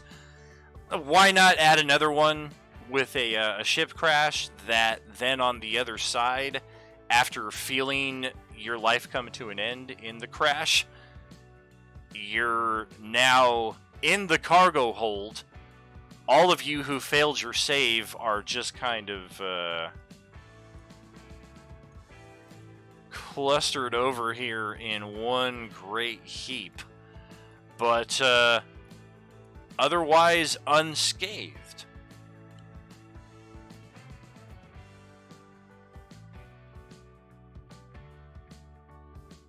Get off of me! Oh my god, that hurt.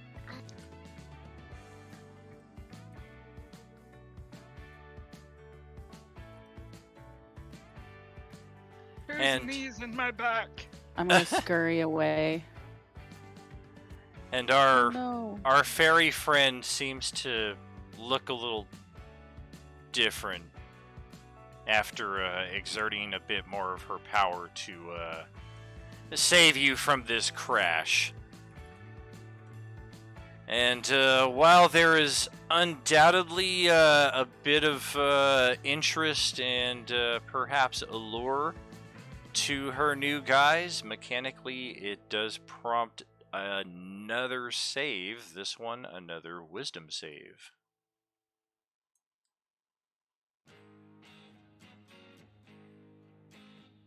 Whoa! I'm much better at this now. Check out the big brain on Brad. Whoa! There we go, that's better. Damn! Oh, no! It was going good. Yeah, 3 out of 5 of you are just like, well, I can tell that, I feel like I should be scared, and she's just rocking with all kinds of power that she's already demonstrated, and she could probably take us apart. But, I don't know, I'm not really that scared, i.e. there's no frightened condition, so play it as you will, knowing what you know, however. As far as Zethragan and Jet, however, you are frightened, meaning that you cannot willingly move closer to her, and you suffer disadvantage on many of your rolls while she is within your line of sight.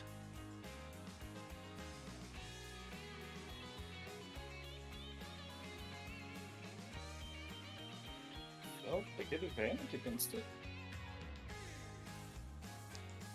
What's that? I get advantage against frightened saving throws. Alright, we'll use the other 9.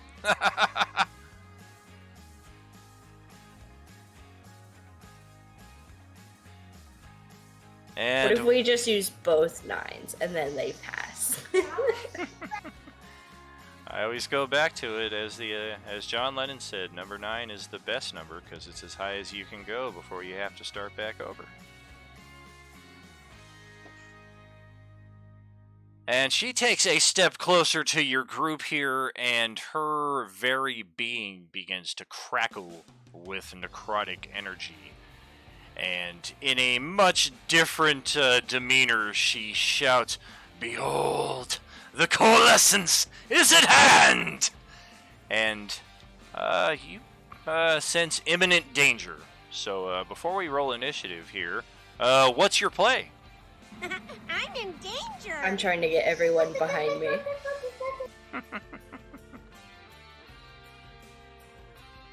Even though I'm the furthest one away. You're at the bottom of the pile. Everybody get behind me!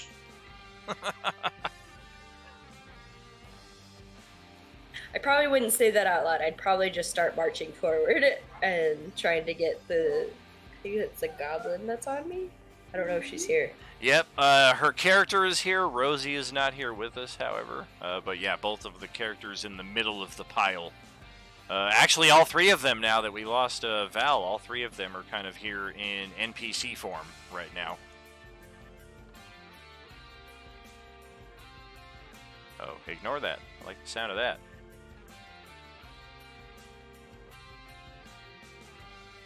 Well, is anybody going to attack, attempt to negotiate, get your ass to Mars? What are we thinking? Are there doors? There is the door for the cargo bay that you saw that elf appear through before the crash. The door is still there. It's just a bit more of a wreck than it was. Do we think we can open it, or is it like the debris is falling from the ceiling and you might as well try and find another way? This door looks to be passable. I will shout to everyone, "Go through there!" And I will attempt to be the last one to exit. Can you ping it? I can't see it on the map. Correct. Yeah, we have no map here for the starship, so it's just all kind of theater of the mind here.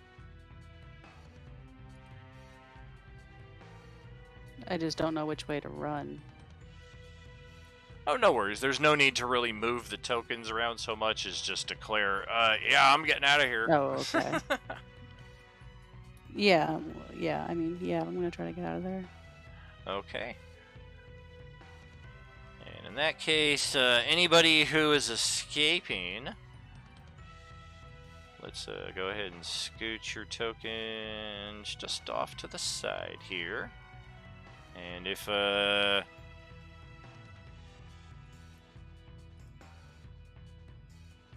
will we stand and fight?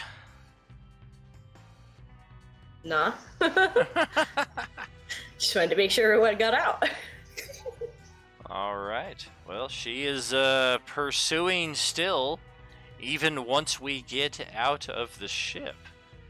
And this'll be...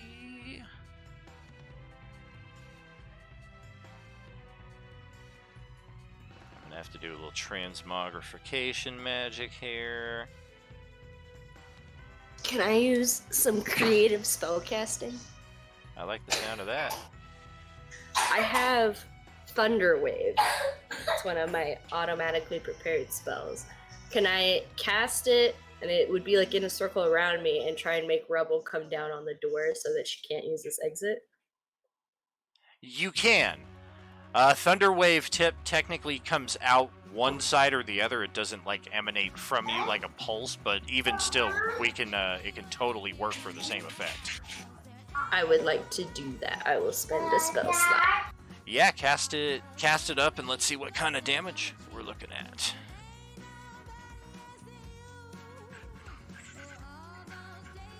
Huh, don't ignore that. 9 points of thunder. Be enough to create some rubble in the cargo bay here between yourselves and the gothic demented Aegir, as you can still hear her cackling on about something about the coalescence at hand, and your lives are forfeit, and run as you will, I will find you. I can make her scared of me. Oh, I pinged the wrong spell. And well. This is going to require a bit of movement here. Yep. Let's get all of you back around here. It does say a 15-foot cube originating from me, so it does go all the way around me. And we'll have to adjust this as well.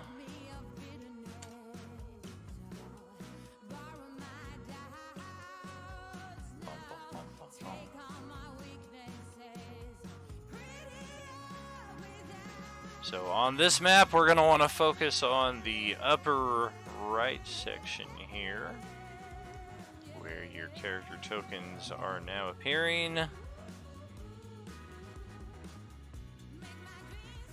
And this brings us into contact with the battle that was taking place on Tuesday for the better part of a month, as our adventuring crew from Tuesday, we can see them all scattered around here, facing the Ultra Dracolich known as Aterian and its young adult dragon ally. And this is a battle suitable for your characters inside of the Matrix pods, perhaps not so much for your level 2 variants. Just as an example, you do catch a glimpse of something like that off in the distance, and you measure your survivability against a lightning blast that can deal that kind of damage. So at this point now, we've got... Oh, she needs to return. Aegir, where are you? There she is. She is starting to burn her way out of the ship.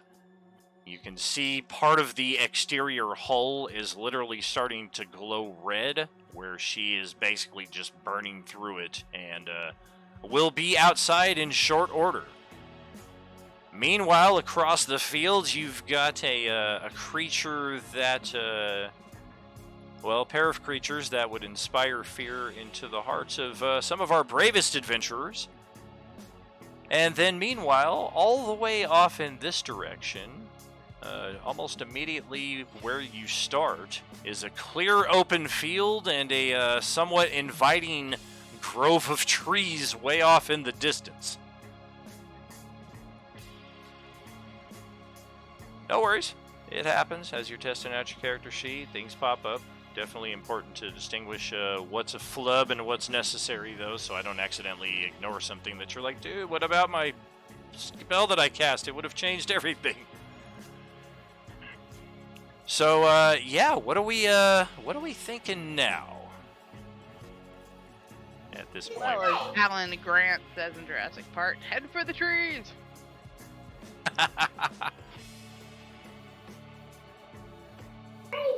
Yeah, Ellie's gonna break out into a sprint. She's in the back. All right. So nobody wants to stand off against the Goth Goddess or the Ultra Dracolich. All right. We will continue charging off across the field, and as we do so, we do successfully take ourselves out of immediate threatened range. As powerful as she appears to be, she doesn't appear to be particularly quick. So, as our group makes haste away from her, we do see her eventually emerge from the ship and, kind of like a zombie, just slowly start traipsing off in your direction. But it looks like as long as you're still determined to get away from her, hopefully she won't catch up to you until you're thoroughly exhausted and need to make camp, and that would be the perfect time for an encounter. Likewise, whatever is going on over here, your presence seems to have largely gone unnoticed, as once again, the crew that is on board this ship with you, but kind of seeming to exist almost in a different reality, there's 5 of them. They charge out of the ship with weapons in hand, and they start to join in the fight against the Dracolich from this side of the riverbank. And that has all already been played out on Tuesday tables over the past month or so, if anybody wants to check that out. It's all on Twitch and or YouTube at this point. But as we are outside of the immediate zone of danger, any RP your characters wish to effect after the triple, quadruple turning of the table and changing of your reality as you know it on multiple occasions, you do at least find that you're making good headway towards the trees, so there is a somewhat safe feeling of calm at this point. When we get to the trees, I want to use my Wood Elf natural stealth. I'm going to scurry up one of the trees and get as high as I possibly can. 420, baby. Oh yeah. Well, okay. Yeah, we've got some good stealth, definitely with a wood elf, and I know Valtheris's character is likewise tiny enough to just kind of scurry up a tree and catch their breath. How about the rest of us? I know we got 2 Dragonborns. Apollo is just kind of huffing and puffing, as is Pix, our little goblin companion. I'm also going to use my Mask of the Wild Wood Elf ability and hide in plain sight, technically. Yeah. Very cool. While sitting there mumbling to myself that the blue dragon was beautiful. That's my ancestor. I have to say something. I always think of what's his name in the first Clerks movie. That's beautiful, man.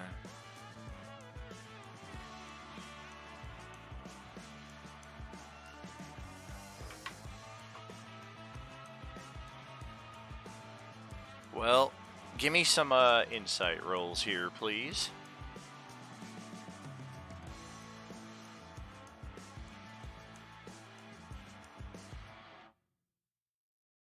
Oh, come on, Ellie.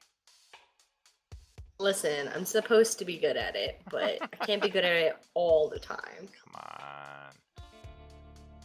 Alrighty. Well, it's not Ellie who notices it so much, nor is it Kolo or Zethragan. It is Prina and Jet who kinda notices you're making your way a little bit deeper into the tree line just to get completely out of line of sight, but still keeping a little bit of a window open yourselves in case you need it. Both of them notice that the phylactery Ellie is carrying is starting to pulse and glow with a necrotic light. And Ellie's got it on her person, and she doesn't even seem to notice it. And as you do notice this, your insight tells you this phylactery may be responding to the presence of its other half, which would probably mean it's nearby somewhere.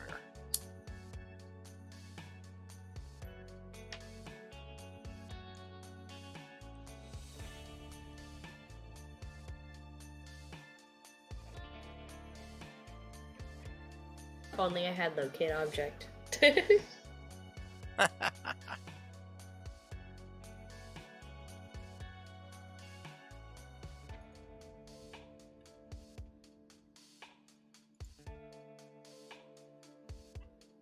Hey, Ellie, I don't know if you noticed it or not, but your pocket's glowing. Huh? What? I'll look to my pocket. Oh, it's that thing. That's probably not good. We'll take it out. It seems like it's glowing brighter as we walk further into the woods. Oh, you want to hold on to it? Yeah, I'll take it. Okay, here you go. You can have it. I'm gonna kind of inspect this thing, and I'm gonna slowly hold out my arm and slowly spin in a circle to see if this thing shines brighter when it's pointing in a certain direction. Indeed, it does. It seems to be leading you deeper into the woods. Yeah, based on your passive survival, as it were, you would guess northeast.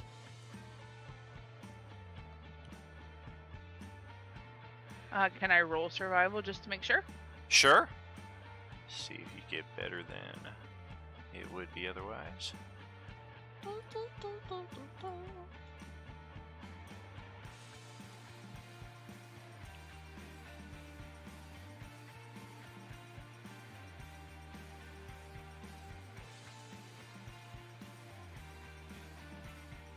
Well, Who wants to take a walk in the woods? your roll is a little bit higher than your passive would be, so you do have a bit better sense of direction. And it is a short while later that we find ourselves in a nice, quiet forest clearing where some lean-tos have been set up, and the remnants of an old campfire can be seen right here. Seems to be a rather popular spot for people coming by to camp. And your group is pretty tired as it is. But not only that, the phylactery you own seems to be registering that it's here. It's somewhere, like, right here. It's gotta be.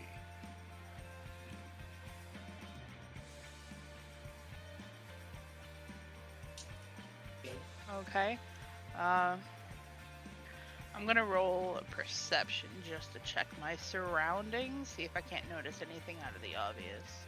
All I'll right. cast guidance. Perception, guidance for her perception. Go ahead and roll a, what is it, an extra d4 on top of that? Yep, 1d4. Alright.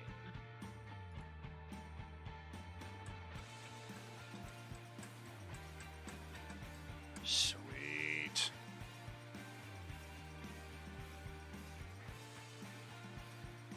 Okay, well that was quick. Eesh.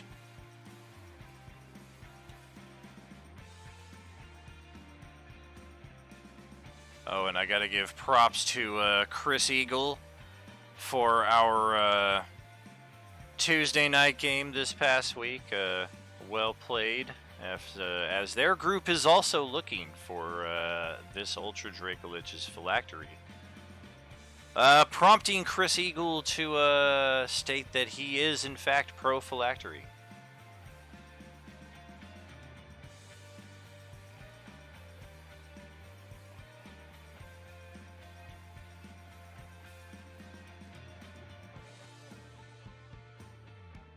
Well, we thought it was funny. And it seems like Roll20 does not want to load right now. The multiple idea of multiple deities.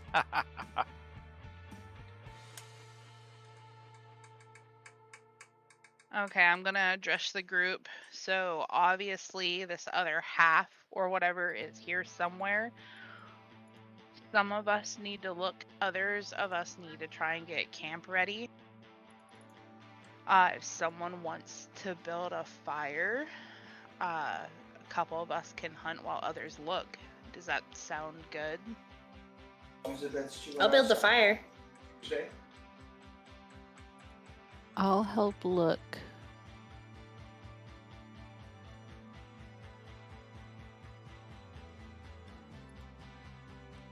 Out of game, does anyone have proficiency in survival? Zethrigan does. I'm assuming you're gonna need survival for hunting. Two of us can look, two of us can hunt, and one of them can build fire. Then I suggest. Actually, it's not necessary. I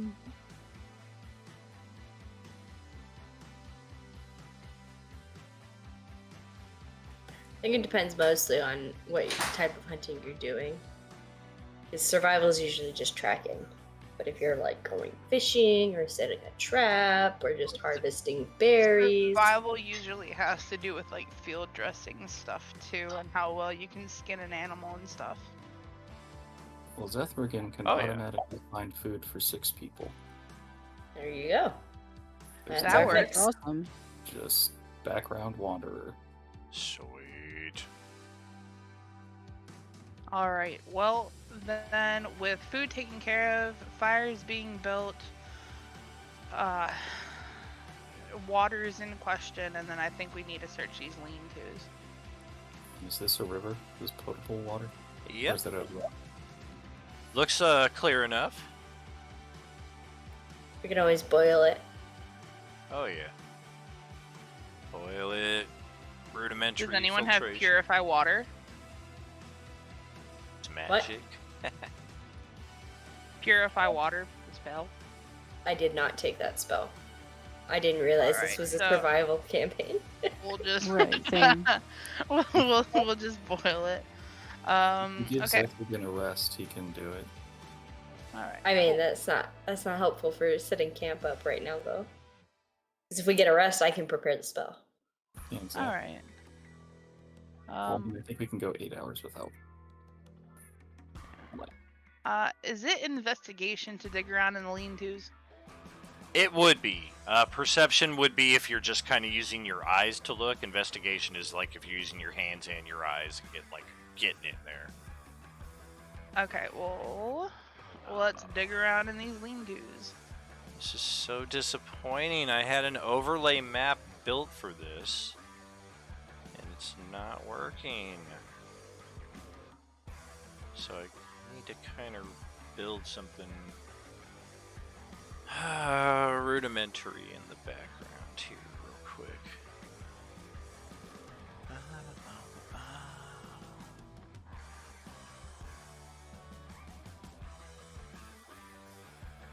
I'll be right back. Alrighty.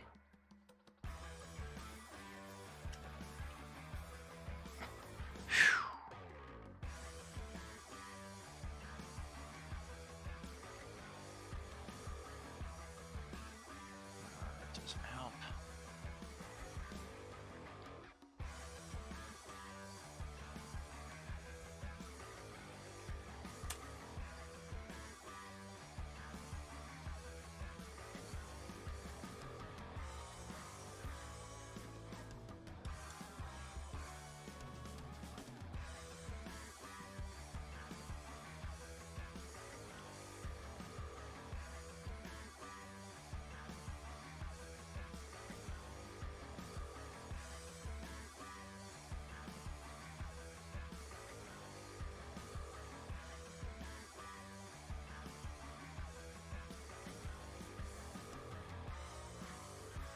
That doesn't help. Seems like everything got lost, so It is what it is.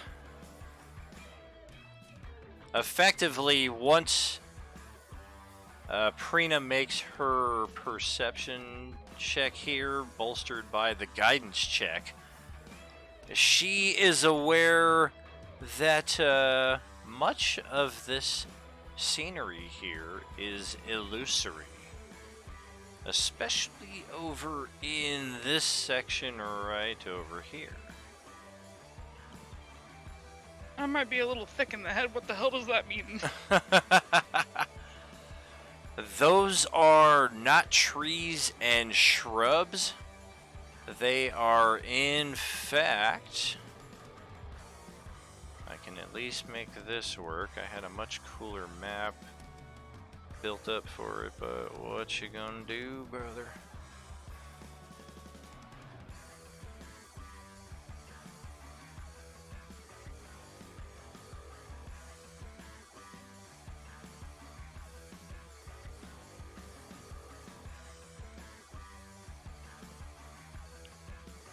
Yup.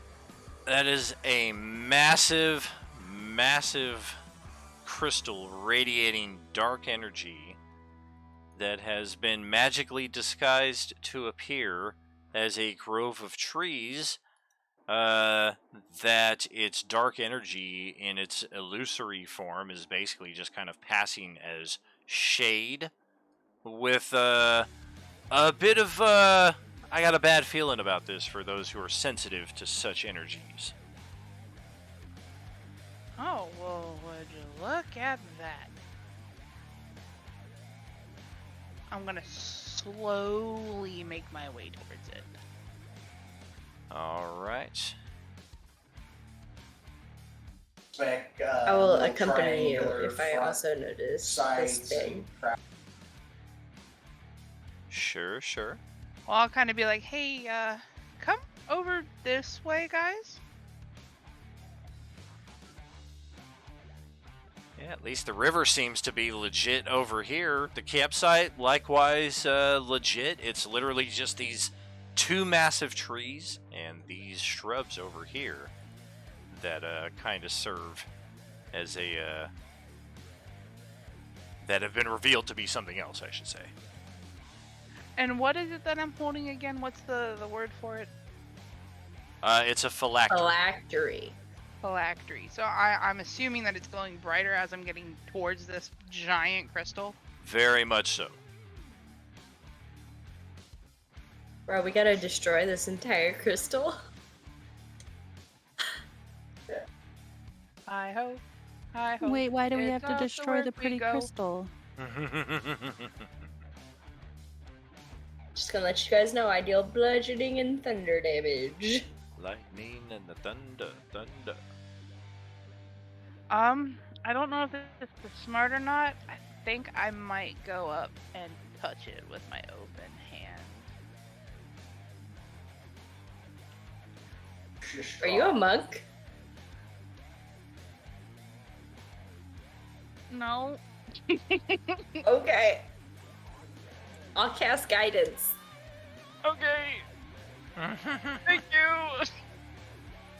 Okay, you touch the massive crystal phylactery. What's on your character's mind as you're doing so? Surviving the night. Surviving the night. Okay. Thank you for that.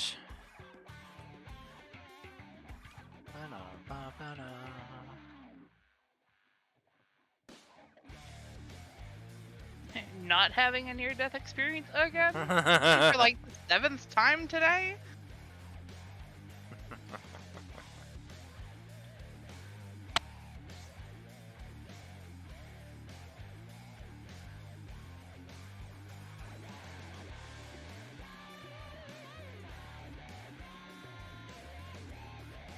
Maybe if we all hold hands like an infinity stone. Well, as you touch the crystal and focus on surviving the night, the landscape before you changes to nighttime. Oh god. Okay. At least I have dark vision, I guess. Oh yeah, it's handy. If I can find my nighttime layer here. There we go. And then I'm gonna be Does the crystal still on glow in deferred the night? adjudication for a couple light? years. It does. Did we get this fire turned on? I was collecting stuff for a fire. I don't know if I finished yet. Okay. Yeah, we were probably in process of gathering the firewood and getting that that baby started. Did we roll a survival check on that? I didn't. I can do that. Please and thank you.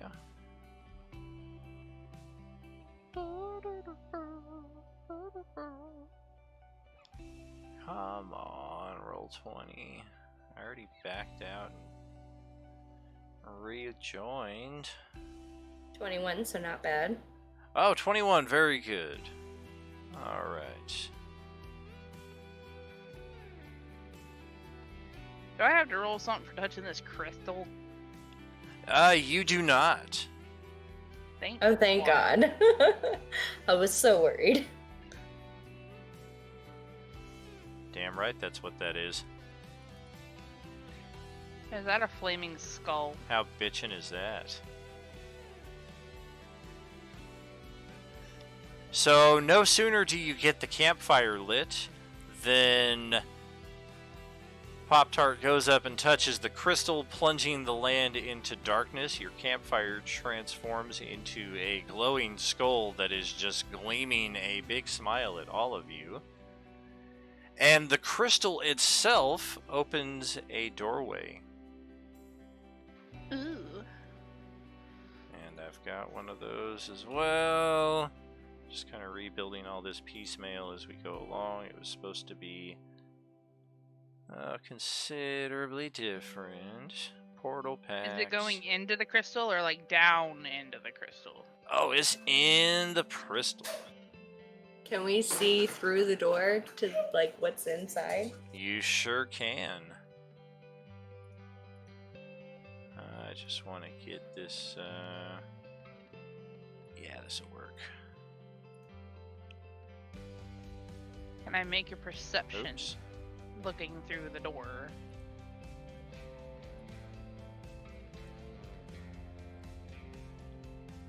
Gosh darn it. Alright, you stay put. Thank you. You. Welcome to the portal side. And likewise, stay put. Through the portal, we get a glimpse of a much different place than either that we've been to. It is neither a Star Wars setting of space stations and spaceships and lightsabers and all that good stuff, nor is it a classic D&D setting. We see ruined cars and trucks circa 1970-71. It looks like a barren and mostly desert landscape. For those of you familiar with New Mexico, think that region, or pretty much anywhere in the southwest region United States, Arizona, Nevada, all that stuff. We got a lot of desert landscaping out here. And additionally, and perhaps most importantly to this scenery that is much different than anything we're used to here, are thousands and thousands of zombies that are just kind of shambling almost right on the other side of this portal, as if they've been waiting for somebody to activate it. Because no sooner is the portal activated than here comes a shitload of zombies. Do I get a reaction before this happens? Or what specifically an action? What you thinking? I have turn undead because I'm a cleric. Okay. Can I use that? Yeah. To make them not go through the portal? You can. And then I will do so. Go ahead and plug that in.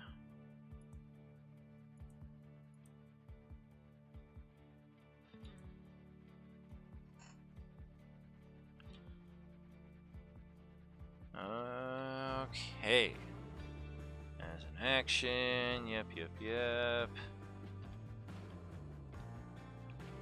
Alright. I don't know, what is that? 4, 8, 12, 16, 20, 25 or so zombies within that immediate vicinity that need to roll their saves. And, what's the save DC? Is it my spell DC? I believe so. 13.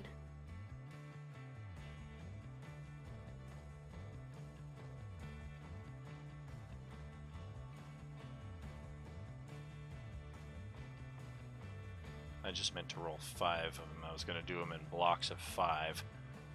1, 2, 3, 4. So if you're targeting 25 of them, it looks like roughly 10 of them are instantly halted and starting to turn back against the horde. Meanwhile, the rest of the horde, thousands strong, kind of pushes against that. And even the undead that are being turned are forcibly being pushed just backwards into your immediate vicinity right here. There's just too many bodies behind them moving in the other direction. Can I try and touch the crystal to dismiss the portal? I'll take my hand away. Take your hand away for sure. I'm going to start to... go ahead and touch the crystal, and if the intent... Oh, go ahead. Think happy thoughts.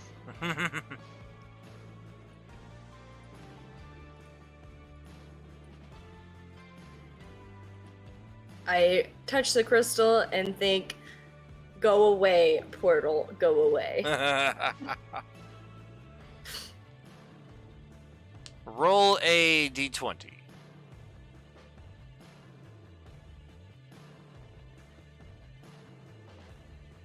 Not great.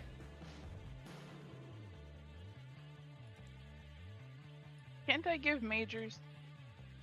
I have a major. I could use it. Well, what is she rolling? Before we use some of it, what is the d20 roll for? To see if she has any influence over the crystal.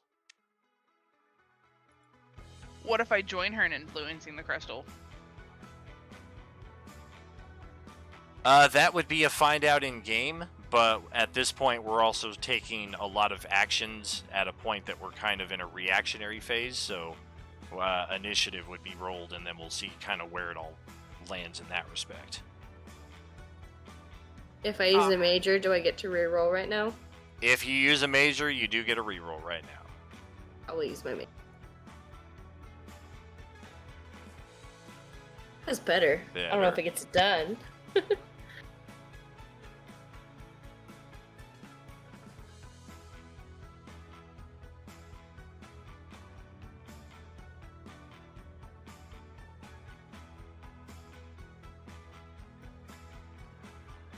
Yep.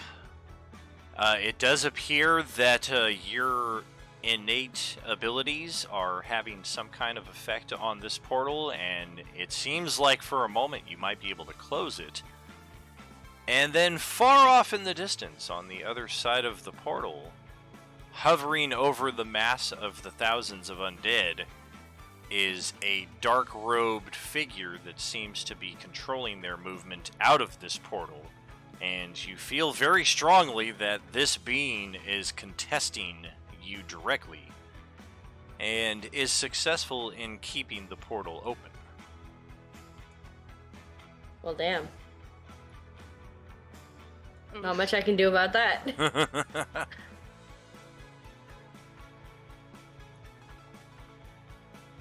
get some of these nasty nasty guys out here.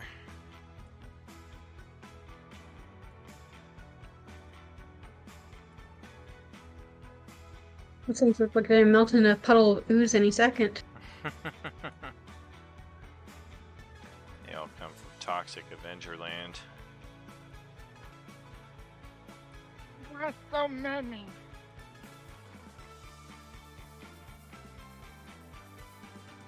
We fucked up. It was a this yeah. moment.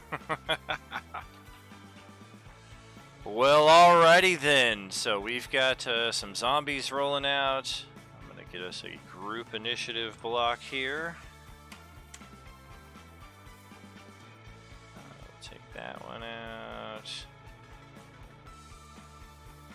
Get this in order. We lost Valtheris. Apollo is not here. Pix is not here.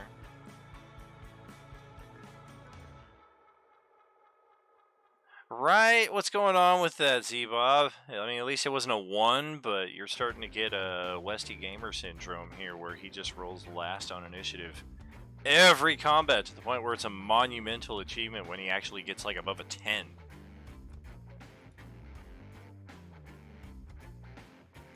Alrighty, so this right here, yep. It's not ideal, it's not where you want to be. Really on in any adventure where you're just constantly being shoved from one place to another and reacting. It seemed like we finally kind of caught a break, and then this shit happened. So Ellie, you've got first turn though.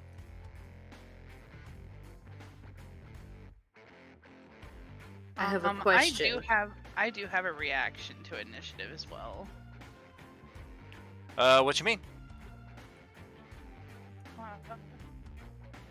How do I like put it in? I don't know how to do that. There should be a little like a talk box or whatever next to the ability that you can. Yep.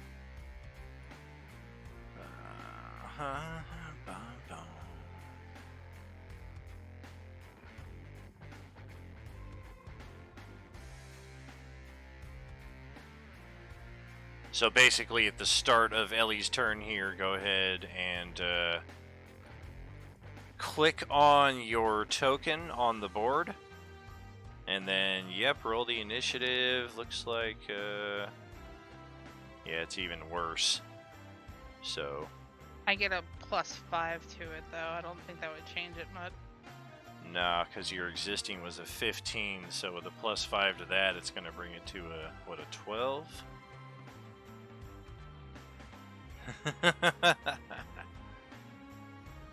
It only does something if it uses the higher number, so it's worth a shot. I have a quick question. When we leveled up, do we restore spell slots? You do not restore, but any new spell slots are, of course, gained, and as are any new abilities. Well, that tells me that I'm not using a spell on this turn. I'm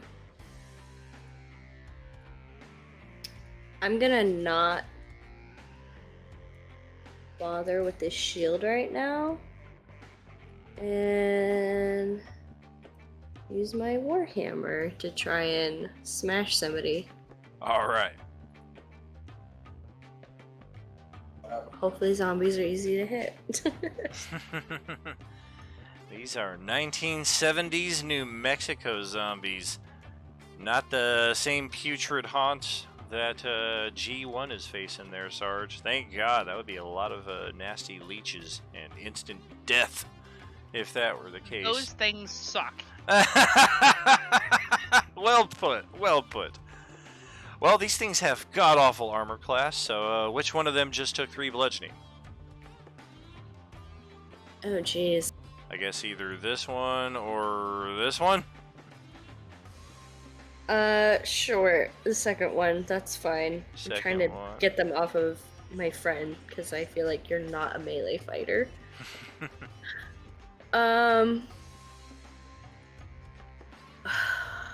was I gonna do? I had a bonus action plan. I have a bonus action where I can restore a spell slot, so I'm gonna do that. I like that. Getting those spell slots back. And then, oh, probably don't move, but I need to move because they're gonna hit me. Do I know if some of these were turned? Like, did I see them fail the saving throw, or You could tell like a good number of the chunk here. Like I feel like these 5x5 squares are the 25 you would have affected. okay? And let's say, what did I roll? Success, success, success, fail, fail. So it would have been like these 10 back here that failed and started moving away against the horde. Okay, so the ones closest to me succeeded. Correct. Okay. I guess I'm gonna hold firm and just sit there and probably die. Well, Jet, what's happening with you? I have a breath weapon I'm going to use. I'm going to move up closer to around here, and I have a 15-foot cone of acid damage for them. Okay.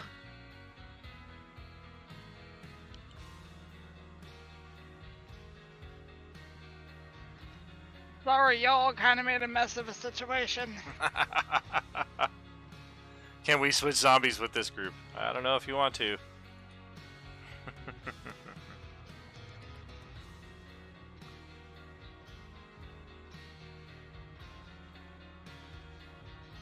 Each creature 15-footer, 5, 10, 15 out.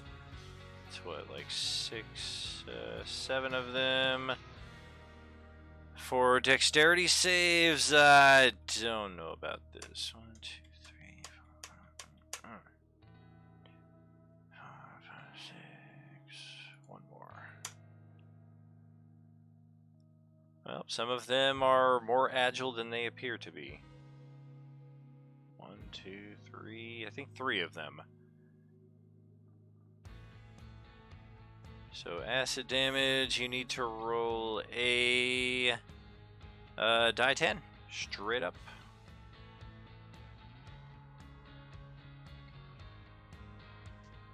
Per creature? Nope, just one flat die, and that'll be what they all are affected by. Alrighty, fiver.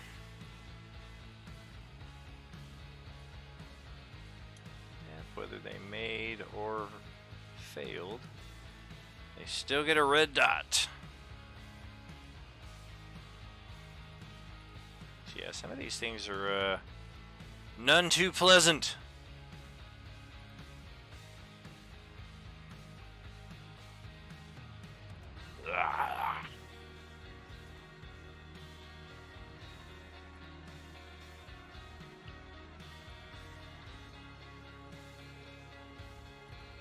And up next, no, the Flaming Skull does not take a turn. Or does it? Haha, they should I was totally. about to say. If the Flaming Skull takes a turn, it's time to run away, because that means it's a Demilich. So, Christy, that's over to your turn.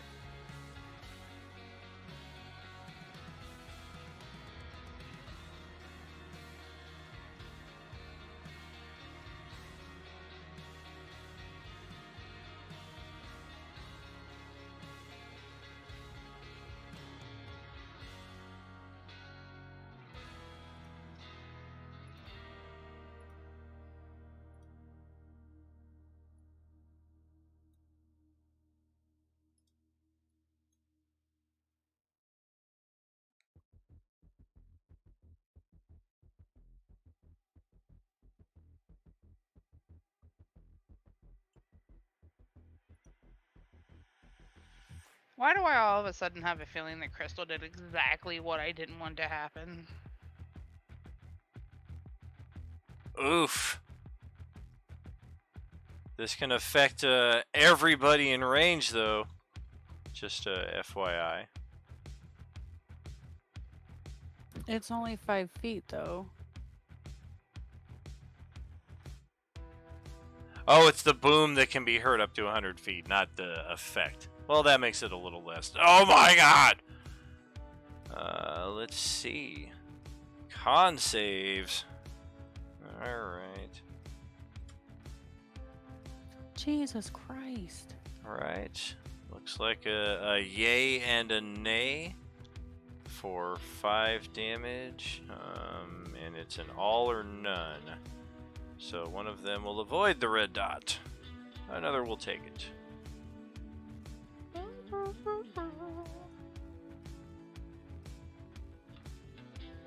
And if that concludes your turn, we'll send it over to Prina. Okie dokie. I don't know how many I can target with this. I think it's 2, and I'm gonna do the 2 that are directly to my bottom and to my left. If it's only 2 of them. Was it these 2 here? No, the one directly below me and the one to my left. So the one's touching my block.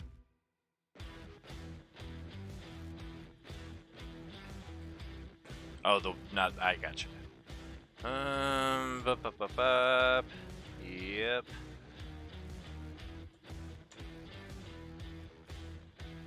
Looks like another yay and nay, so one of them takes damage, one of them does not.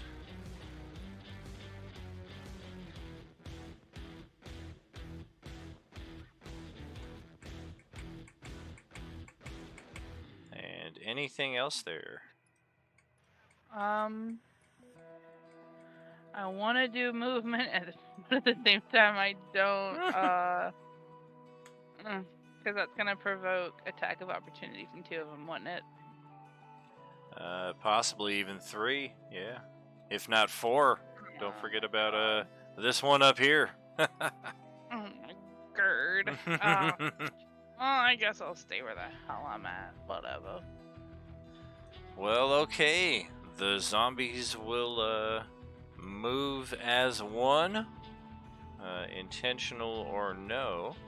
And I think just for clarification, because it may become very important, we're going to throw some yellow dots on the ones that are scared of our cleric.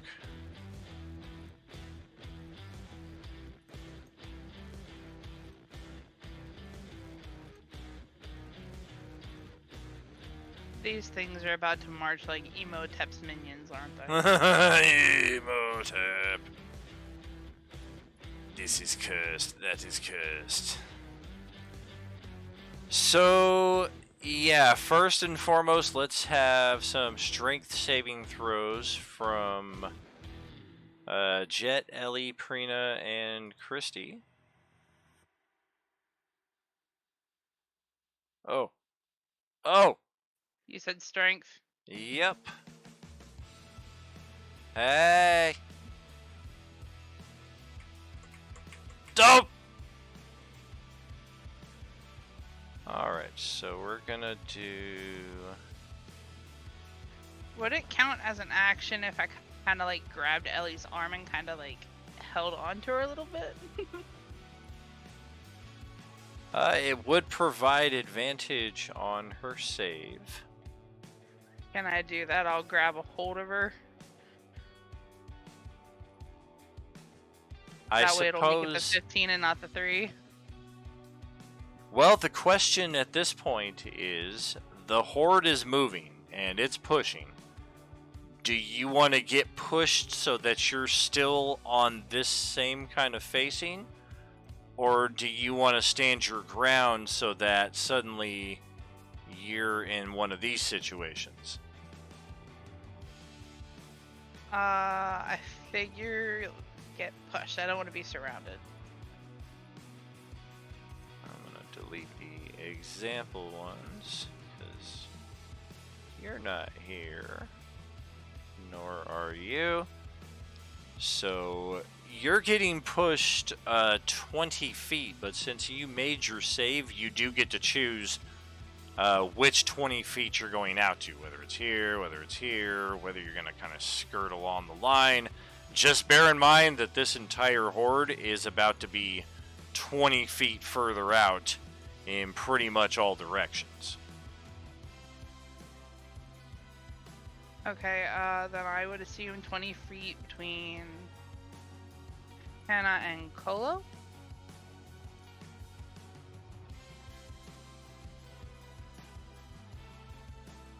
Maybe something like that. Yeah. Alright. And then, and if you're holding on to Ellie, we're just going to say going right with you there. And then, meanwhile, you're going to have to scooch some of these guys up.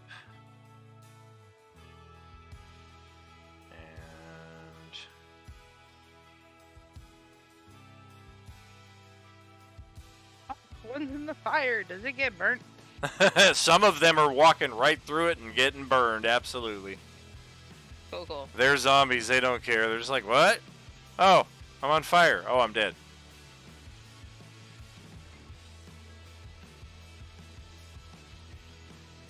What a perfect opportunity to have burning hands. Or a fireball. If only somebody had fireball. Boom. So here's where it gets a little nasty potentially. Oh, that's wrong. That's not what I wanted. There.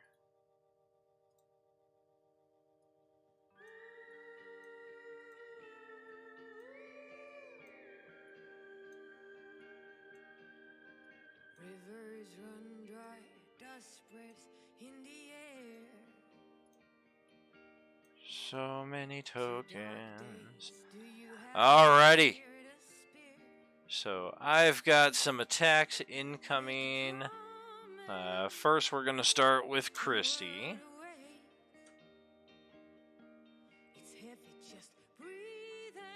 I'm thinking an 18 might hit. Yeah. Okay. You take 1 point of bite damage as this thing just tears right into you with its teeth. A zombie just bit me? A zombie just bit you. Roll a Constitution saving throw. Oh my god. These ain't no D&D zombies. Woo! Yeah. That's what I'm fucking talking about. Yeah, I don't know if you want the Putrid Haunt zombies or if you want these Agent Orange zombies, because they're both nasty in their own way. These zombies will get you long after the effect. Mandy, you are next in line, however, for a potential trifecta of attacks here. Okay. And they all miss. And they all miss. They take claws, they try to bite at you, and you just manage to lunge and juke your way aside. We're going to send 2 more of these at Ellie, and I don't think those are good either. So, close call on that. It does leave 2 on the right side who are going to try their luck with Jet. Oh shit. A 17 and an 11 to hit. Looks like 2 for 2 here.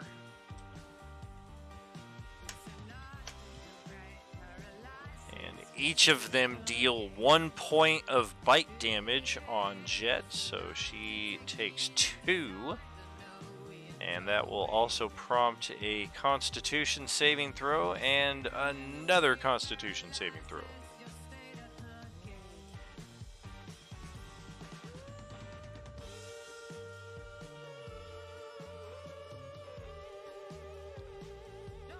Oh, good lord! Doesn't one of you have an inspiration? Inspiration can be given away if anybody's sitting on one. Yeah, Zethrikin will give it to somebody. So we'll turn her failed save to a success. What do we got for the second one?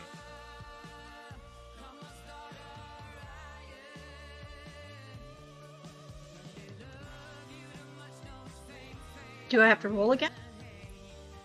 No, with the advantage you've been given for the first time, it's going to turn that natural 1 into the 20 on the other side. So that's you're good on that one.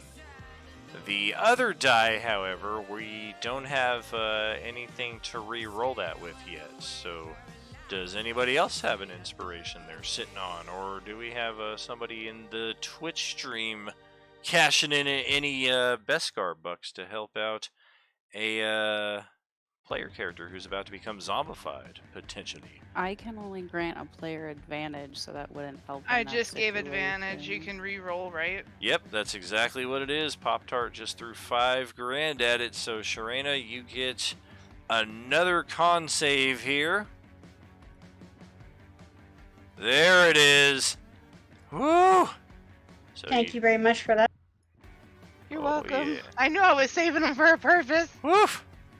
You take some damage, but thankfully avoid the zombie infection. As far as what happens to Apollo here, that's going to kind of remain a carefully guarded secret throughout this session and the next. Before we do close it out, though, let's see what Zethragan has to go for him. And it might actually have been a good thing you got low on the initiative, because you didn't get attacked. Sort of. I don't know. I feel like I could have done better. But, not like. I'm curious how far I can jump into them. Can I mosh pit into them? Definitely. I would say that's the result of an athletics check, although I do know there's also like a default characters can move X amount of feet based on how much they move beforehand and their modifier or what have you. Yeah, I think it's like a default based on strength. Because bizarrely, we're going with Zethrigan's gonna try to scare them away with Channel Divinity. Is there a limit to how many you can hit with that?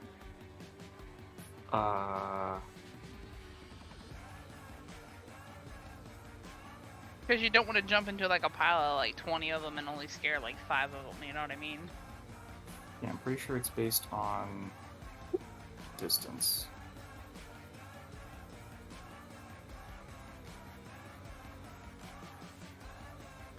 Based on your strength score, depends on how many feet you can jump in. So it's all undead within 30. So you're here within 30. So it's kind of like a fireball. So let's see, hold on. DC 10? What?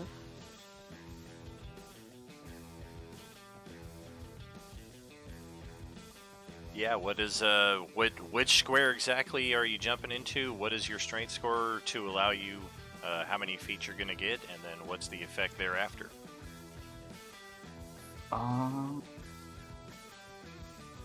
Sorry, the map's not big enough.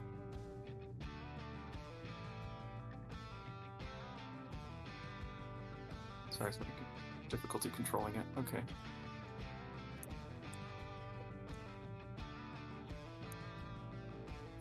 So I guess we're in for this region. Is that where you need to get your token to? Because I don't know if your strength is high enough to get there. I don't know. I posted the thing in the chat there. So if you, as long as you run 10 feet ahead of time, which, boop, got it. And now it's 5, 10, 15, 20. Your strength would need to be a 25 or a 30 to be able to jump that far in. Let's see. So where's the distance here. Oh, it's based on... Okay, so I could do 14 feet. That's reasonable. I was gonna Yeah. say, can't you do it from right there and just scare them all back 30 feet off of us? Probably. That's probably like the sensible thing to do. Yeah, I'm gonna do that actually. I'm gonna do that because I don't want them to run towards the group. I'm sorry, I made a whole thing out of that. No worries. Alright, cool. That's still pretty good. What is that? Anyway, so it's a DC Wisdom. Wisdom is the DC is 12. Check it out.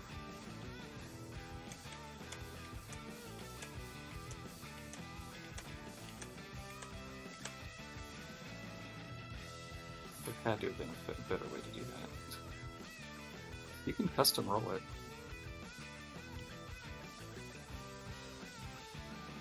What's that? You can like custom roll the number of dice you want to roll.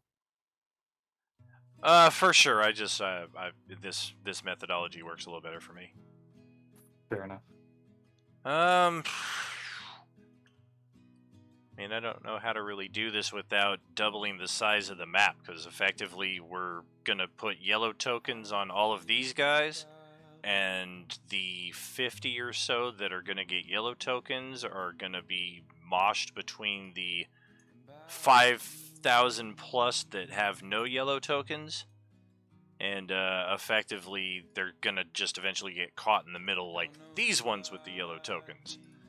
So I'll definitely need to kind of rebuild the map a little bit here more and possibly expand on it, because yeah, I mean, most of them can't make their saves against this, against the effect.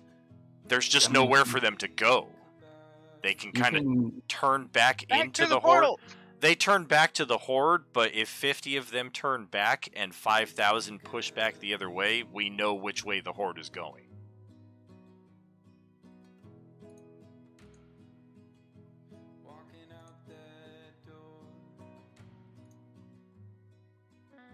I mean, if you want to put like numbers on them, they can be still on the map, but then it'll take them X number of turns to come back.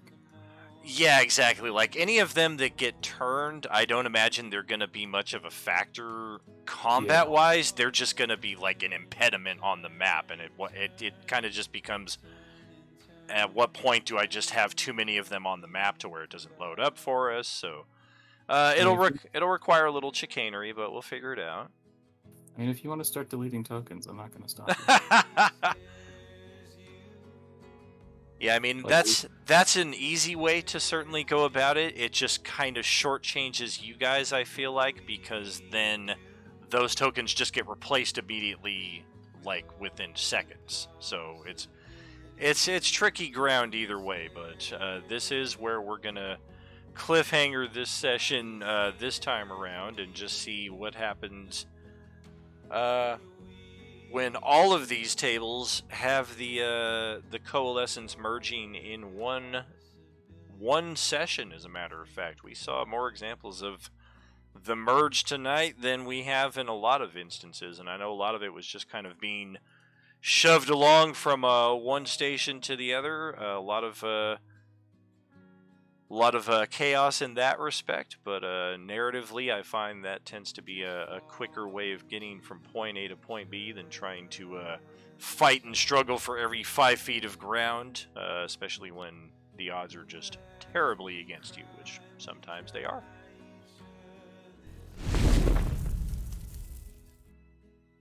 Session 2 here for Group 2, or for Group 4. Had a blast with each of you. As always, welcome to our new friends at the tabletop. Thank you, Sharina, for joining us tonight. It was a pleasure and a joy to have you here.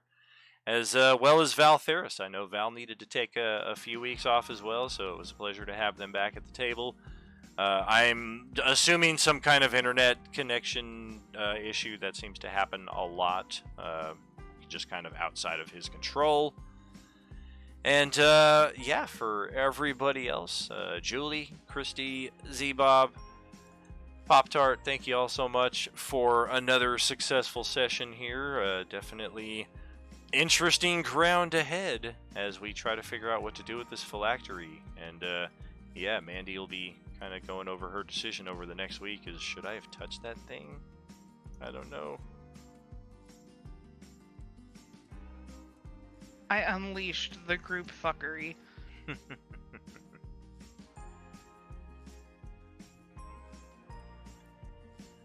Well, friends, until next time, which I think is tomorrow night.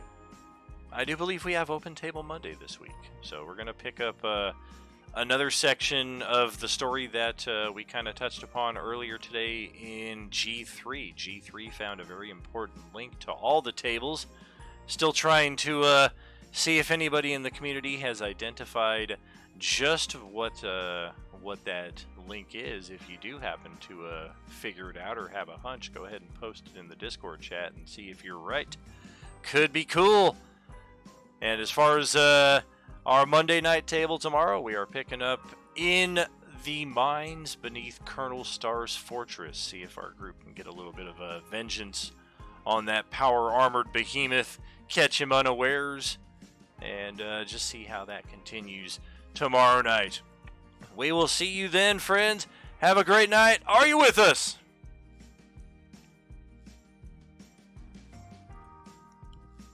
Bye. Have a good night. Have a good night. Good night. See ya.